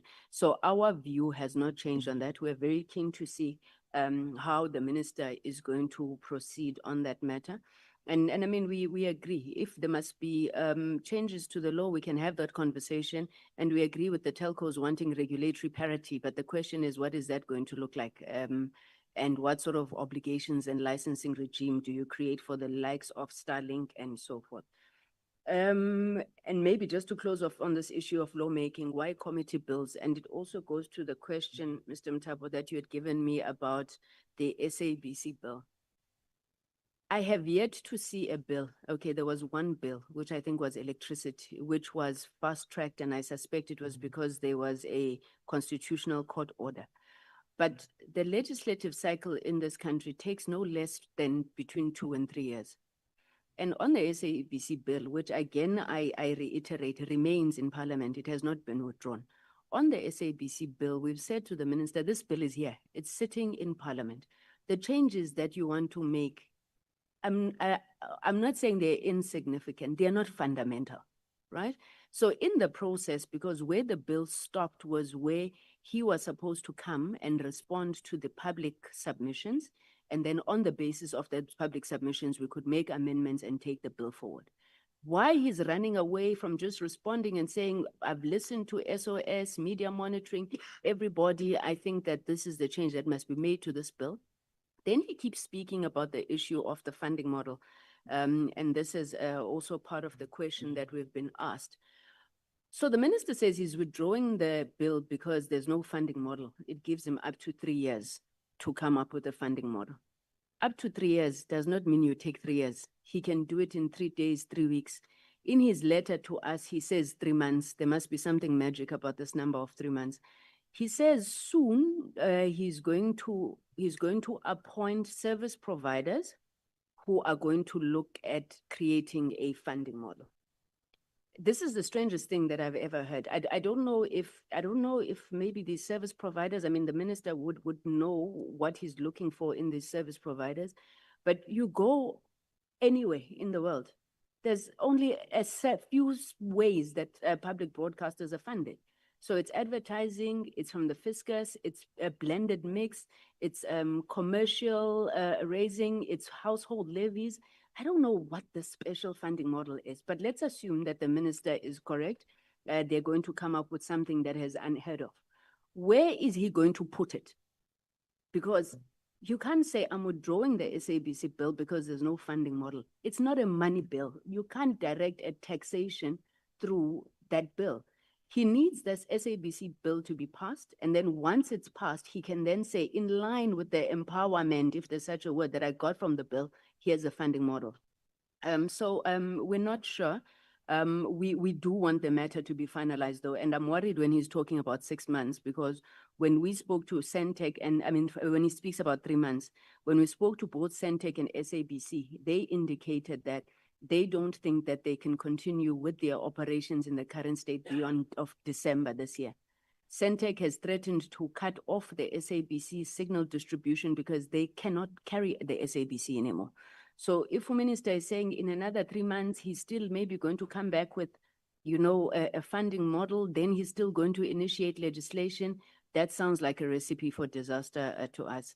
And maybe the question then the SOS Coalition had asked, they're saying, why are we writing to the minister? The minister has withdrawn the bill. The bill has not been withdrawn. I want to say that again.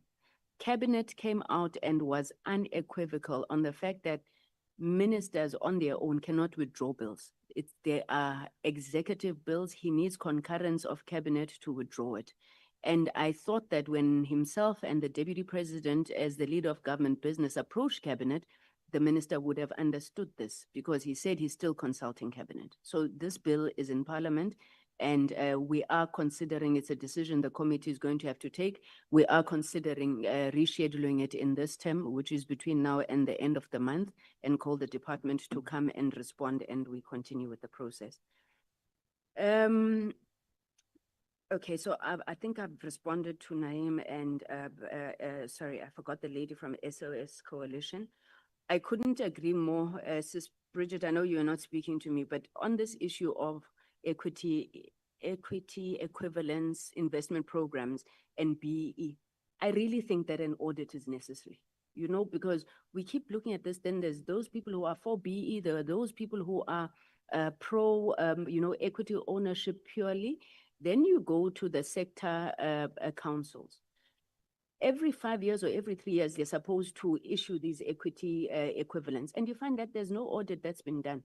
Whether this thing has been effective, it hasn't been effective, including, by the way, the Competition Commission, where they would speak on, no, these are the conditions that must be adhered to. And you find that there's malicious compliance because the reports just come in and says, we did it, but have you audited it? And there's been situations, and I won't mention the companies, where we asked for a report and you find this thing was never done, but a report was submitted. So I fully agree on audits. On the outer, Rachel, around leapfrogging, this project of the digital public infrastructure is so important. It's really, really important because if we're able to migrate just about all government systems onto digital platforms, I think that's a game changer for us. Yes, we have problems of infrastructure now where connectivity is a problem, but then what you were talking about is that everything it's messed up, right? For lack of a better word. Now, what the data exchange part of the digital public infrastructure is supposed to do is to first clean out that. So clean out everything that we've got and ensure that there's information sharing, data sharing across governments, and you begin to build from the top. We're supposed to ensure there's interoperability of systems. So whether you go to a hospital in East London or you go to a hospital in Musina, we should have one view of you. And I'm hoping that this is going to be the start of that process. So we're not going to get it right. We're just migrating current systems. They need to be built from scratch. And I do think that it will indeed leapfrog, assist us to leapfrog into the digital era. My last question, Chair, if I'm not mistaken, I think I broke it into parts, was around protection of children or on social media platforms and what our thinking is around legislation there. There's already legislation, which is the Film and Publications Amendment Act, I think it was amended 2 years ago, which broadens the reach of the FPB in terms of content classification to online platforms. So work is already being done there around the protection of children in terms of exposure to disturbing, harmful content, content that is not age appropriate. Already the FPB issues takedown notices to various social media platforms, and they cooperate a lot with the South African Police Service in that regard. But still more needs to be done, and this is especially around the accountability of the platforms, especially the likes of YouTube, Twitter, Facebook, Meta, etc., and how they then help us to fight these online harms. Thank you very much, Chairperson. Thank you very much, Honorable Thankuni Diko. I know because you are a veteran spokesperson, you can't help even responding to issues that don't follow under your committee. So whenever we get the two in one. Honorable Slamlela, the last response from the Honorable Chair of Transport. No, thanks very much. First is to indicate I've seen there are a lot of questions on transport on the social media platform, maybe to assure colleagues on the platform that perhaps we'll still have more engagements even outside this with them, but also to indicate that some of the questions are cross-cutting through us, but also that some of them are a bit repetition, they may be framed differently. So I hope in trying to do justice, I'll try to answer those that I jotted down. And I hope they'll, as I answer them, they'll also answer others which are somehow paraphrased. President, how do we deal with vulnerability of the drivers, the taxi drivers in the industry general? You would have heard that when I said we are one of the objectives of the RTRP is to also start to deal with ensuring that we commercialize the industry. The industry doesn't operate informally, because one of the problems is that when the industry is not well regulated, operating informally, that's why you are unable to checks and balances, and that's a room for super exploitation, especially of those who are supposed to be running the industry on day to day, more to the benefit of the owners. And you would agree with me that, and the point that you have already raised, President, that already there is sectoral determination, which is as a result of this type of intervention and the bargaining, how bargaining matters are handled in this particular regard. But I think as we move forward to do this part of commercialization of the industry and providing the necessary support through this revised recapitalization program, is to really answer to that, so that there is no one who's left unattended, and thus drivers then becoming vulnerable.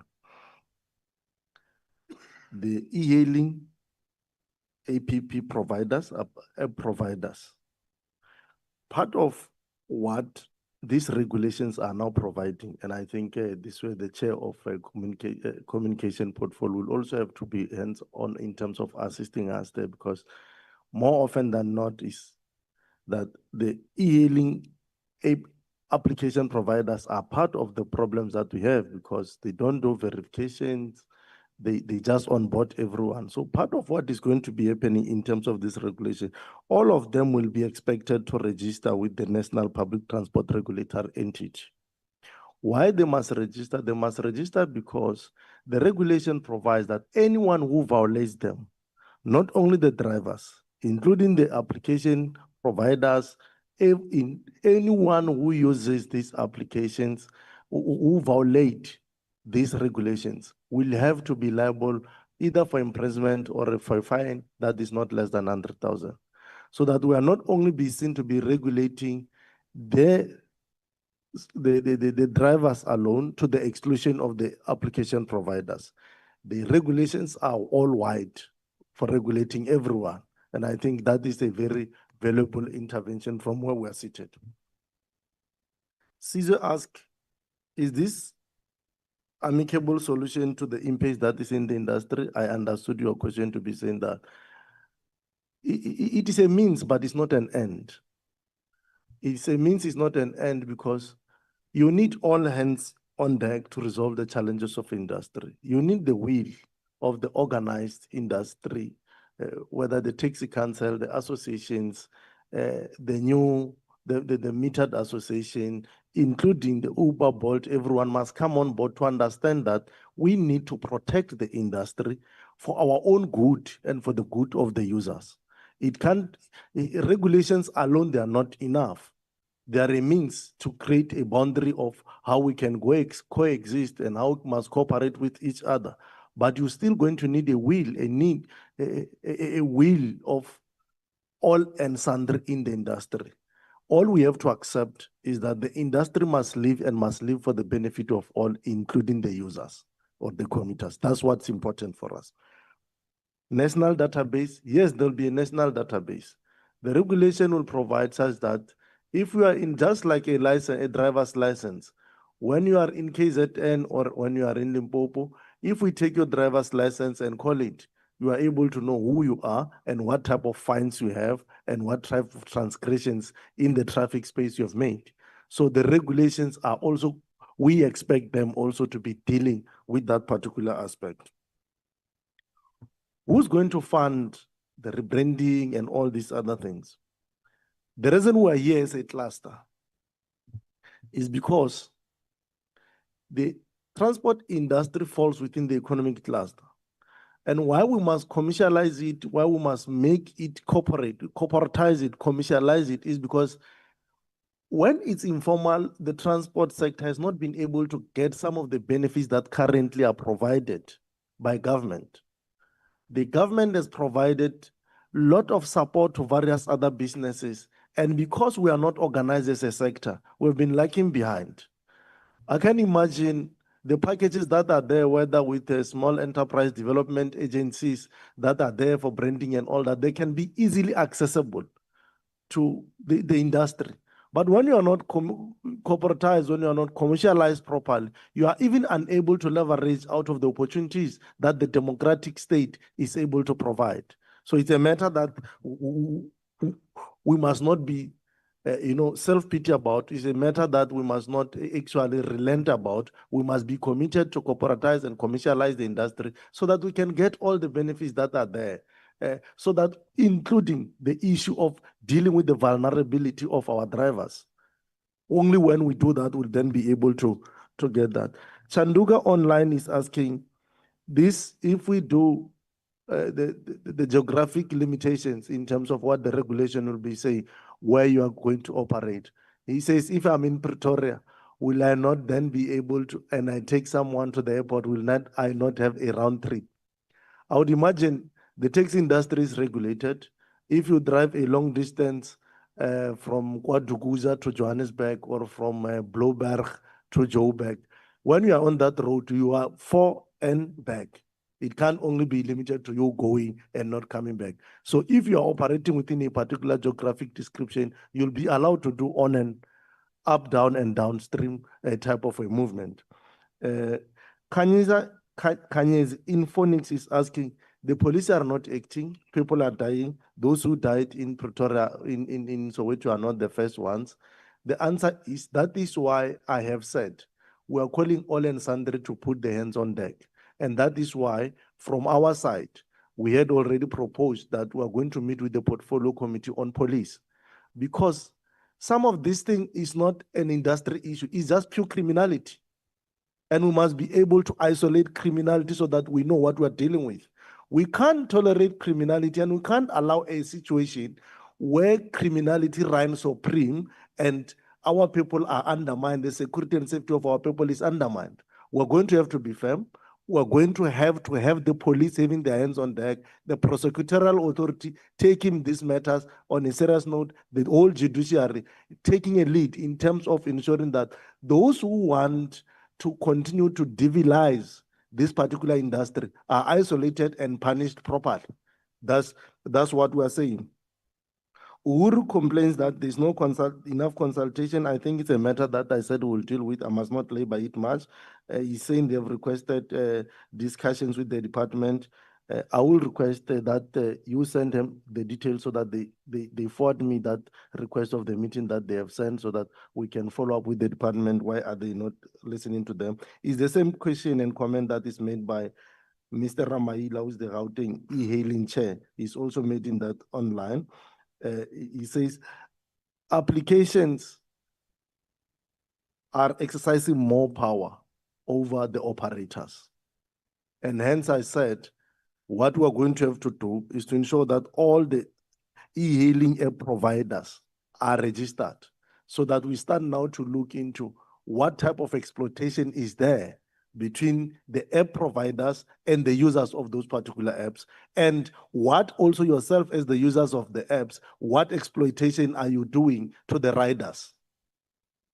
So it is not only going to be limited to you, regulating you, we must also regulate the app providers, but we must also worry about what is your interface with the providers, because when all is said and done, the survival of the industry and the safety and the efficiency of transport to the users is important for us all. Thanks very much. Thank you very much.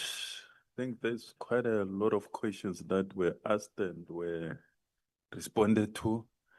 We have organized some small lunch for you.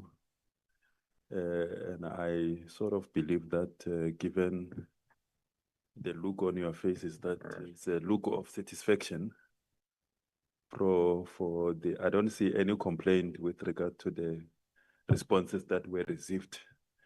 And I propose that we close here and break for lunch, unless there is one question that anyone feels that it will be a serious gross injustice if we were to adjourn without having dealt with it. I see.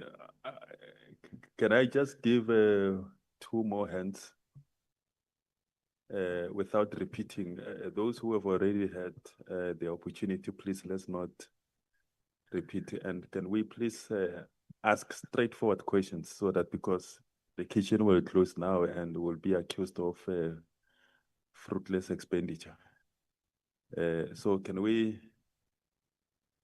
start just one question each if is possible, please.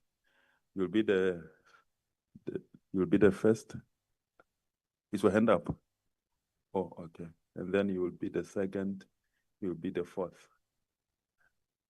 You will be the fifth.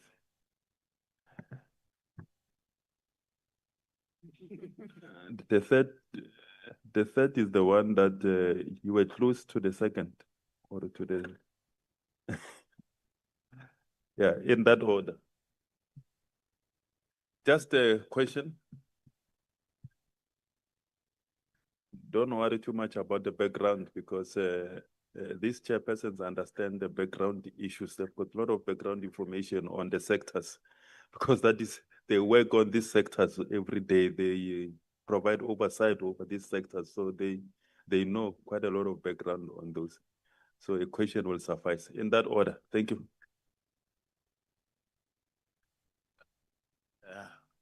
Ngibingelele ko-Chairperson nentatheli nawo wonke umphakathi okhona la. Emphasis. Ngizocala nje ukuthi okokuqala ngibhekise kubaba uselamolela. I'm sorry mangabe ngazange ngiyibiza kahle baba ne. Nokuthi ke into esuke sibulala kakhulu eSouth Africa, we are very westernized.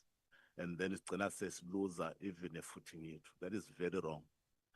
Because I believe ukuthi obaba bethu uma benza ama campaign bahlala ngisho nezalukazi phansi bedla iphalish bekhuluma isiZulu noma iSpedi noma iSwana, but mase kula kuyashintshwa. Ngizoqala ukubuza la ikakhulukazi because ngithola ukuthi igovernment ikakhulukazi emphasis yayo ikwi-Bolt ne-Uber. Ukuthi mhlambe omfoka bani lapha eSouth Africa ba onobani la eSouth Africa. Ebese ngithi okwesibili, umbuzo wesibili, ngicela ukwazi ukuthi imoto ezikhona eSouth Africa kumanje emgwaqweni engaphansi kwe-Uber ne-Bolt zingaki. Why ngibuza lokho? Because as saqala singama South African senza lo msebenzi lo. Ama South Africans ayilwela from minibus nakuma meter taxis. Ukuthi ke uma ngabe ke sekwenzeka uthola ukuthi sifuna ama license besitshela ukuthi okay, hold on, imoto ezu5 zenele dropping, not more than that. And then bastop issue ama license. Ukuthi ke when bevumela iUber neBolt ngabe bakubhekani lokho nokuthi leso strategy leso sasishonephi from 2013. And then ukuthi ke kumanje zingake khona eSouth Africa from Uber and Bolt, and then mangaki ama app from foreign countries as a South Africa, because I believe ukuthi nina njenge government nina data yalokho, you're supposed to tell us as a community. All right. Yeah, ebese ngibuya futhi ngizala yaseMaponyamon. Unfortunately, I never introduced myself. I'm Maxwell Lobu, a chairperson of JRMTC, Johannesburg Regional Meter Taxi Council. Bese ngiza ku-issue yaseMaponyamon. It is very painful. Ukubulalana kwabantu eSouth Africa ngibelieve ukuthi mhlamba ama politicians aku-enjoy. Ngizoba nje nombuzo obheke straight kwa transport. Ukuthi since kukhona i-meter tax nama minibus, do we ever have any cases maybe 80 udriver we-minibus udubule owe-meter taxi, owe-meter taxi udubule owe-minibus, and then uma ngakazibe bikho low incident seyisuka phi no? And then what is the mechanism to address that? Because mina ngokwami ngokubheka, I think i-government iyona efaka umlilo, because njengoba baba isibongo sakho nje ngehluleka nokusibiza, you won't allow ukuthi phezu kwakho kwakhe undlovu awuzuzwe ngesintu ukuthi ukhona umuzi wakhe aphe komunye. Akaze kwenzeke. Uqala ngani ngoba nisiphethe ningabantu abamnyama, and then it's very painful. Nokuthi ke sicela ukwazi ukuthi ke njengoba sila simele e-hailing, makhuluma e-hailing khuluma nge-app kahle kahle. Ukuthi uma ngabe ugovernment kune issue la obeyenza uma minibus yokuscrapa imoto, ukuthi ke i-meter taxi yona nayo yenye ama transport mode wehlulweni ukwenza same thing noma mhlambe ke it was not recognized. Ngicela ukwazi lokho. Nokuthi uma uthatha iposition njengoba nilapho nje ungena kwa transport, ngabe niyakwenzani ukuthi mhlambe ke niye kuma archives government ni check ukuthi kahle kahle kwa transport manga kama mode transport and ayisebenza kanjani, ngoba mina I believe ukuthi le conflict lena khona no is new, and then yenziwa abantu bakithi futhi, and then it's very painful.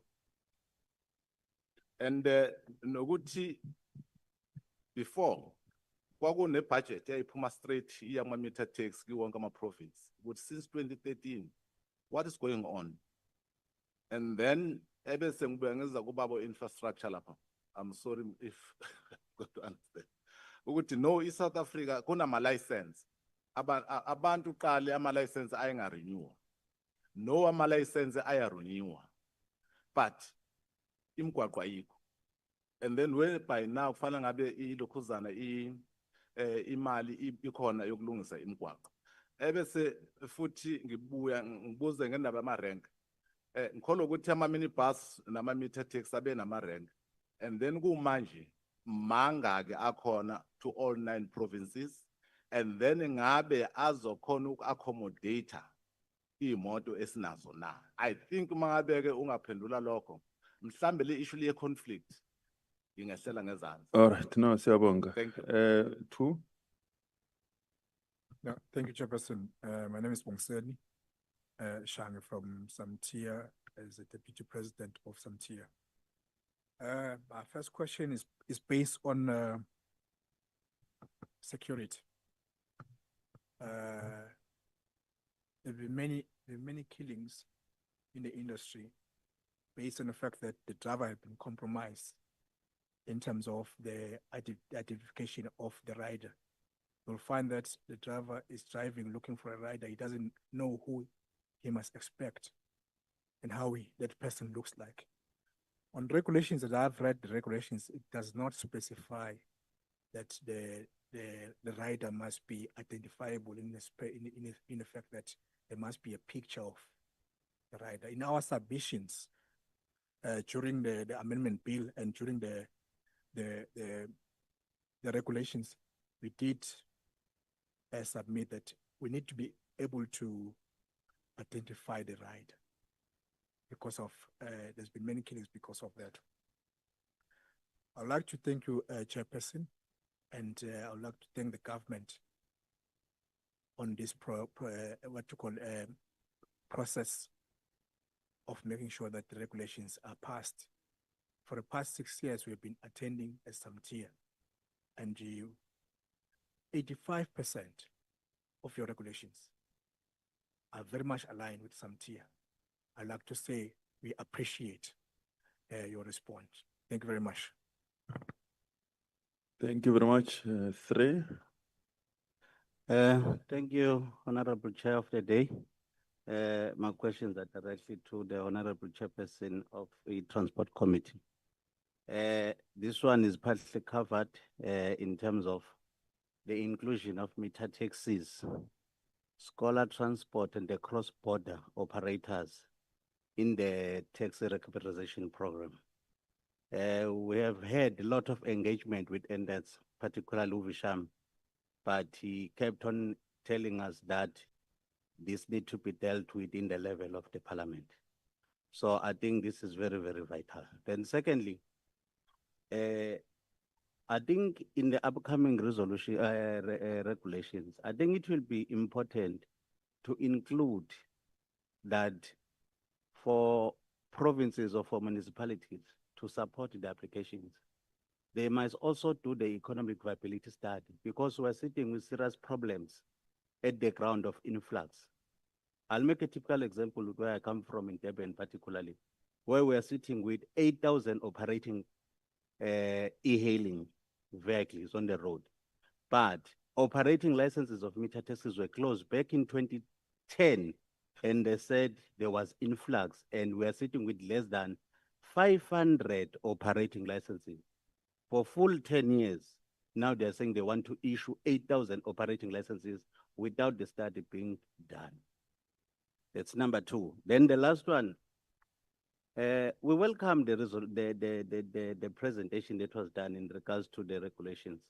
But I think it must also be clear in regards to the fines, especially when it comes to the e-hailing drivers that will not follow what is written in their operating licenses. I'm saying this because currently, a lot of conflicts that we are facing in the taxi industry, it is because of one, the touting that is taking place, where you'll find the e-hailing drivers are stealing customers that were merely meant to go for the minibuses, and then you'll find conflicts arises. I'm talking about this because, sorry, I'm the president of Samtia, affiliated under Santaco. We serve at the National Office Bearers and the NEC of Santaco. That's why I might be speaking even about other modes, because we sit together.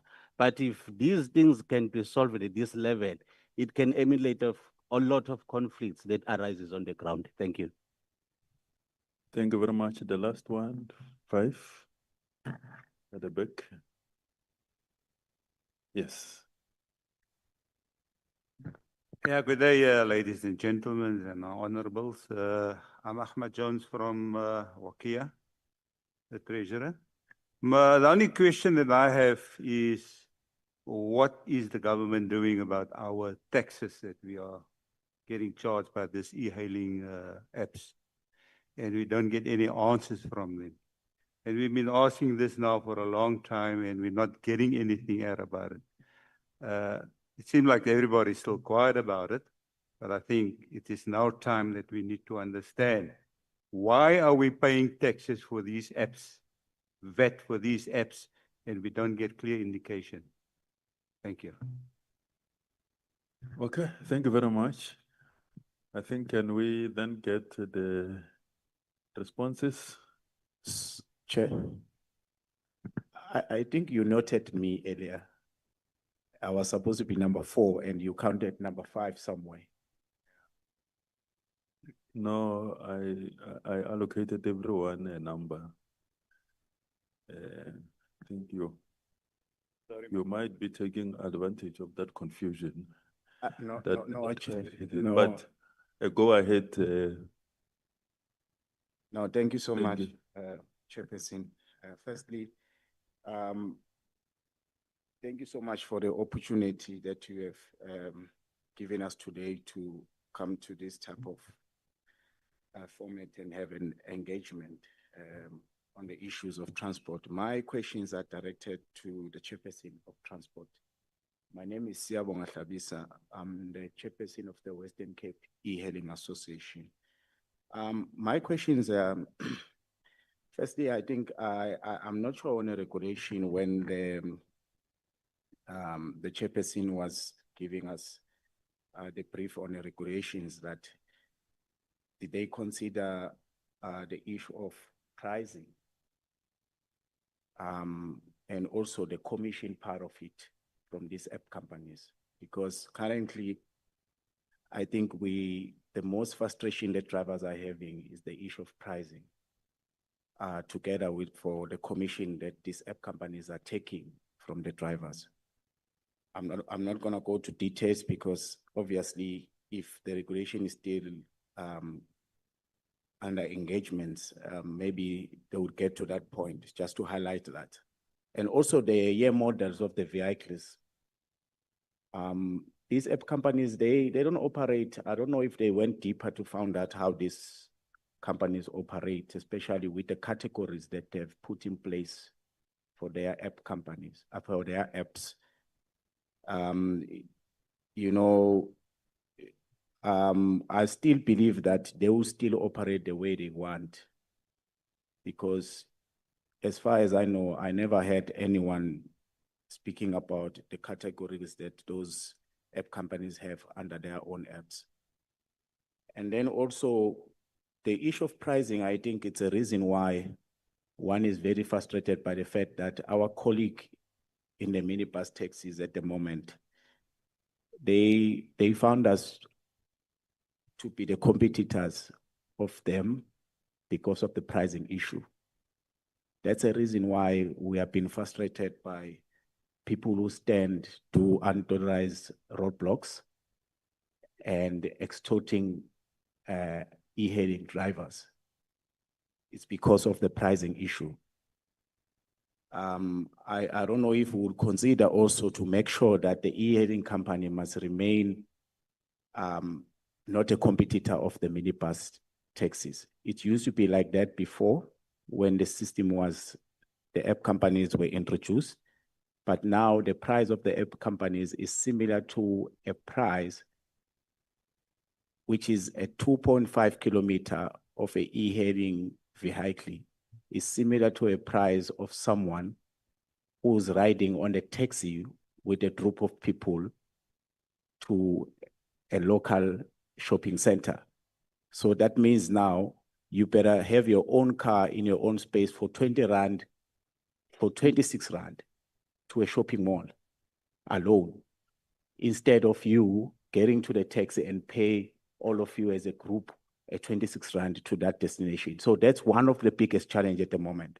The reason why in the Western Cape now, I am receiving a case now of one of the cars that's been taken of my colleagues in the theft as we speak.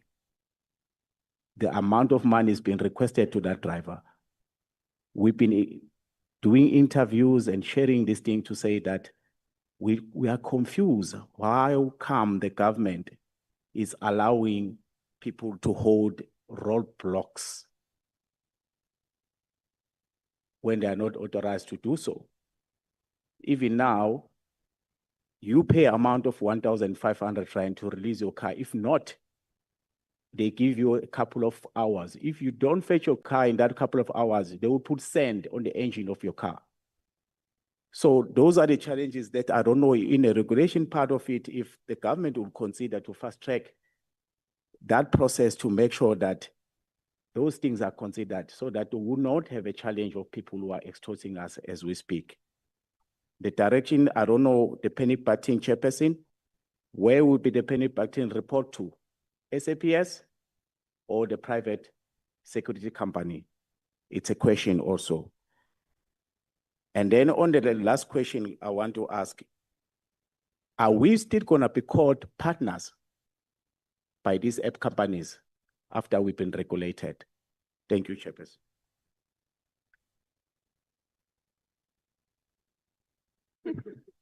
All right, thank you very much. What are your questions? Yeah, I think let's take. Yeah, you can start, and then we'll go to Honorable Snamalela, and then Honorable Badenhorst, and then if there is anything for, there's nothing. You didn't understand your question? There was a question about driver's licenses, driver's license. I think it came from.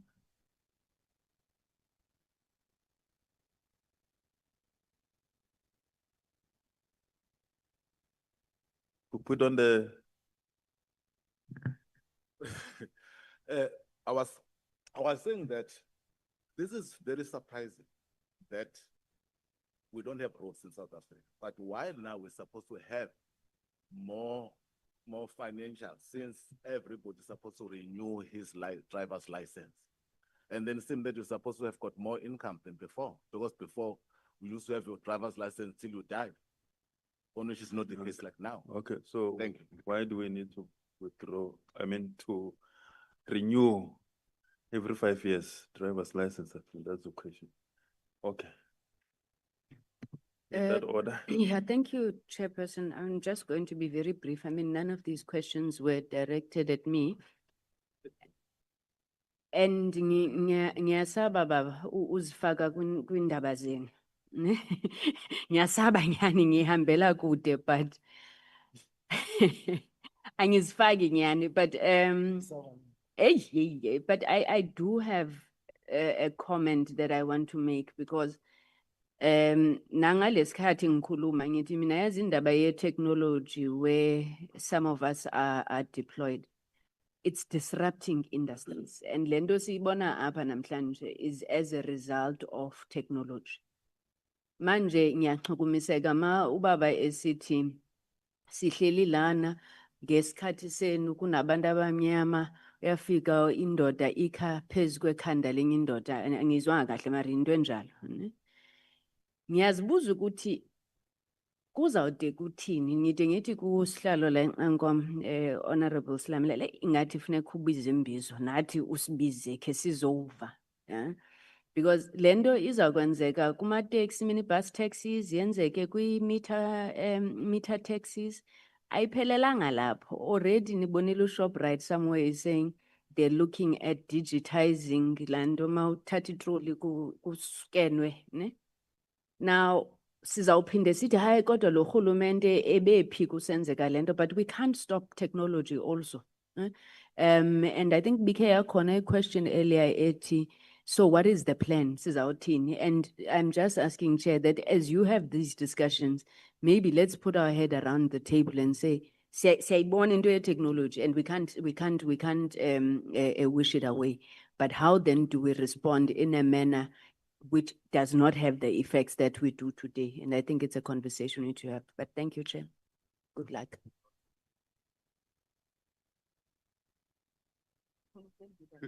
No, it's fine. I'll answer. I'll answer. Yeah. No, thanks, Honorable Scarlo. We was dealing with technology. Indeed, we are dealing with the problems of disruptions by technology here. But Gacheni, look, who owns Bolt and Uber here in the country? When they have to register now, they'll have to tell us who they are. And that's why we must regulate. That's why we must know who's who.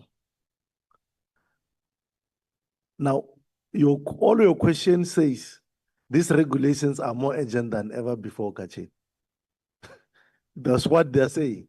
Because they're saying, who is who in the industry? How many vehicles do we have? How many that? You can only know that when you have the database.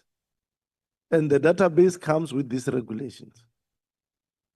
You get, Gachin, what I mean. Why don't we have the battle between meter taxis and minibus taxis, but we have the battle between e-hailing? Well, from the past, we used to have the metered and the minibus taxis not seeing eye to eye. But when the regulations came into effect, that issue was closed. That's why I was saying to Caesar earlier, that it's not necessarily an end, but it's a means to an end. Where do we come from between the bus industry and the minibus industry? We're from a bloody violence war in this country, where we lost many family members. When there was that transition, when minibus drivers were starting to exert themselves, many lives were lost because there were no regulations. But when government intervened, regulations in place, permits being issued, long buses knowing their routes, you are from the days, by the way, of far distance, local and long distance taxi associations, which were fighting day in, day out with the bus operators. But we regulated the industry. You are people of the industry, we know the days of Felter and Salter and so forth. You know what happened, how many people died during those particular times, because there was no regulations. But now when we enter now, put the regulations, we are able to create that harmony that exists now between minibuses and meter taxis. So even this one, we must force it to happen. The disruptions of technology will still be there. One day you are going to have now a new technology where the people are moving from one point to another with a balloon. And you are going to be shooting them from the sky. Yes, where they land, you are going to shoot them. Because there'll be, now technology will be trying to circumvent the road, the illegal roadblocks. From the law point of view, we must now start to fashion ourselves, as she's saying, to prepare for that eventuality. And how will we then react at that particular time? The law formulation and regulation is an evolution thing. It will always evolve. As new technologies comes in, we'll also have to be speeded. One of the limitations we have, which we must concede, is what Honorable Kusela has already considered, that the lawmaking process sometimes takes time and we take overtaken by circumstances. Is something that we are considering, and we'll have to look into intrinsically, how do we then respond to this particular matter as we go forward? SIA. Before the issue of SIA, there is the issue of rider verification. And I think I jumped it earlier on, President, you addressed it. It's a serious issue of security. The issue of rider verification is an authority that will have to lie. Who must verify the rider? Let's ask ourselves this. Who must verify the rider? Is it the operator? The app company must regulate the rider, because the app company is the one that gives you Donald as a passenger. Now, if something happens to you, the app company must be able to account who did they give you to. Isn't it? That's how it must happen. That is why these apps must be regulated. That is why they must be registered, so that we know, they know that they have innate responsibility to account for the people they give you, even if those people are criminals. It is their system that must be checks and must be able to do checks and balances. The days where someone will bolt for Honorable Mataule must be an end. Where if someone Ubers for Donald, it must be Donald who uses it. Or there must be a way of verifying that we Ubered for Donald, but we have the details of this particular Donald. Nowadays, I've seen, usually when we Uber here, Honorable Digo, when we go to airport, you then have to tell the Uber, no, he's Ubering for me. This is me. It is not supposed to be your responsibility. It must be it must be embedded in the system of those application providers. So that's why we must regulate them. Colleagues, I must say, as we are dealing with the regulations, last year we passed the Economic Regulator of Transport Act. The Economic Regulator of Transport Act deals with these issues of competition within the industry, the issues of prices. It now imposes, the Transport Equipment Regulator now imposes certain obligations for regulators across the board, whether it's the taxi industry, whether it's, it will be in the rail space, airspace. All of us will be expected, for instance, to answer the questions. How many Bolt can be allowed in a particular space? It's an economic issue. You can't just overpopulate the road, because it becomes an economic issue, which then becomes a security issue, which is not attended, create violence, and can plunge the country into chaos.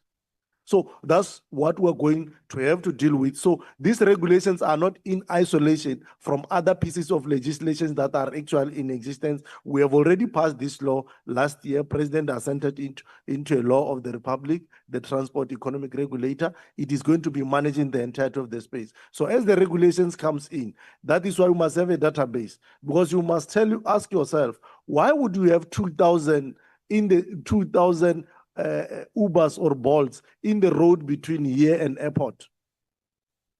You're already creating a recipe for violence. You are going to have unethical behaviors where someone's price will have to be lower so that he can cheat the system, so that he can have more clients. So we're going to have to manage this, support this regulation as an industry, work side by side together. The regulations themselves can be there, but there must be a will. There must be a commitment from all and sundry. The truth is, Honorable Chairs, transport issues are security issues. Therefore, we can't allow as a country a situation where some people can convene a roadblock on their own accord. and they sit there just convene a roadblock. That is why our call for law enforcement agencies to be hands on deck. But we have started to realize that there's already fiddling where you have those who are practitioners in the law enforcement space. It is becoming an issue now, are also part of managing and ownership on the other side. Therefore, when you put certain things, they are unable to enforce the law because it hits their pocket. Those realities are coming to come end because we are asking hard questions now.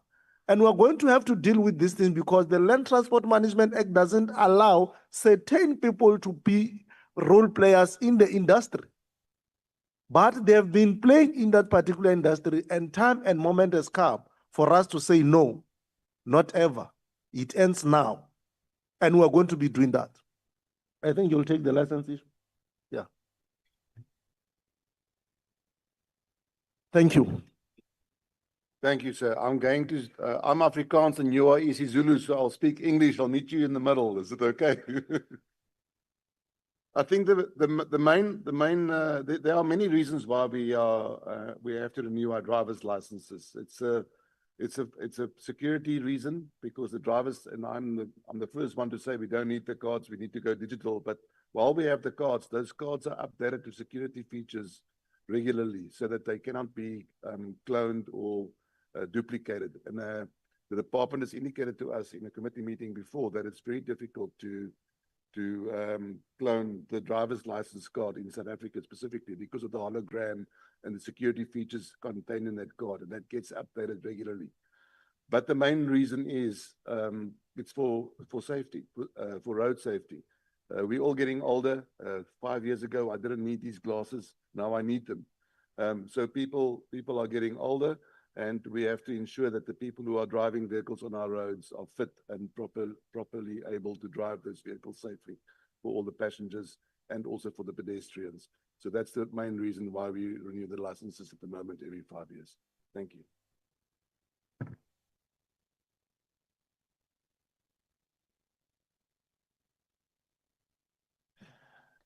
No, thank you very much. I think we all agree that we've come.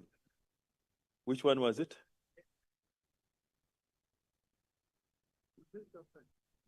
Yeah, the chairperson says both of you can take it outside.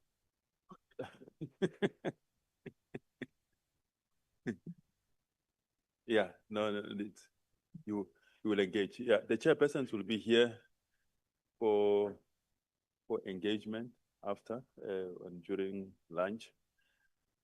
But I'm sure we agree that we've come to the end of this engagement. Let me thank you, members of the media, our esteemed stakeholders, for this engagement. It is ongoing. I think we'll continue to talk.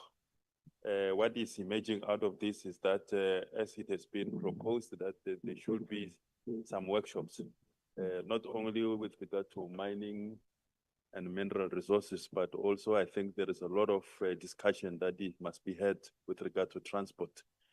I'm sure the chairperson will consider that to have a dedicated stakeholder engagement with the industry so that you can have a sufficient time to deal with these issues. I always say that when there is this kind of conversation takes place, you can't resolve things in one day, but the more we engage, they make an impact, a dent on those problems. And by the time we are done with this 7th term of parliament, we will have, looking back, we'll look back and say we have been able to resolve together in partnership with your good selves the problems that are confronting various sectors and industries.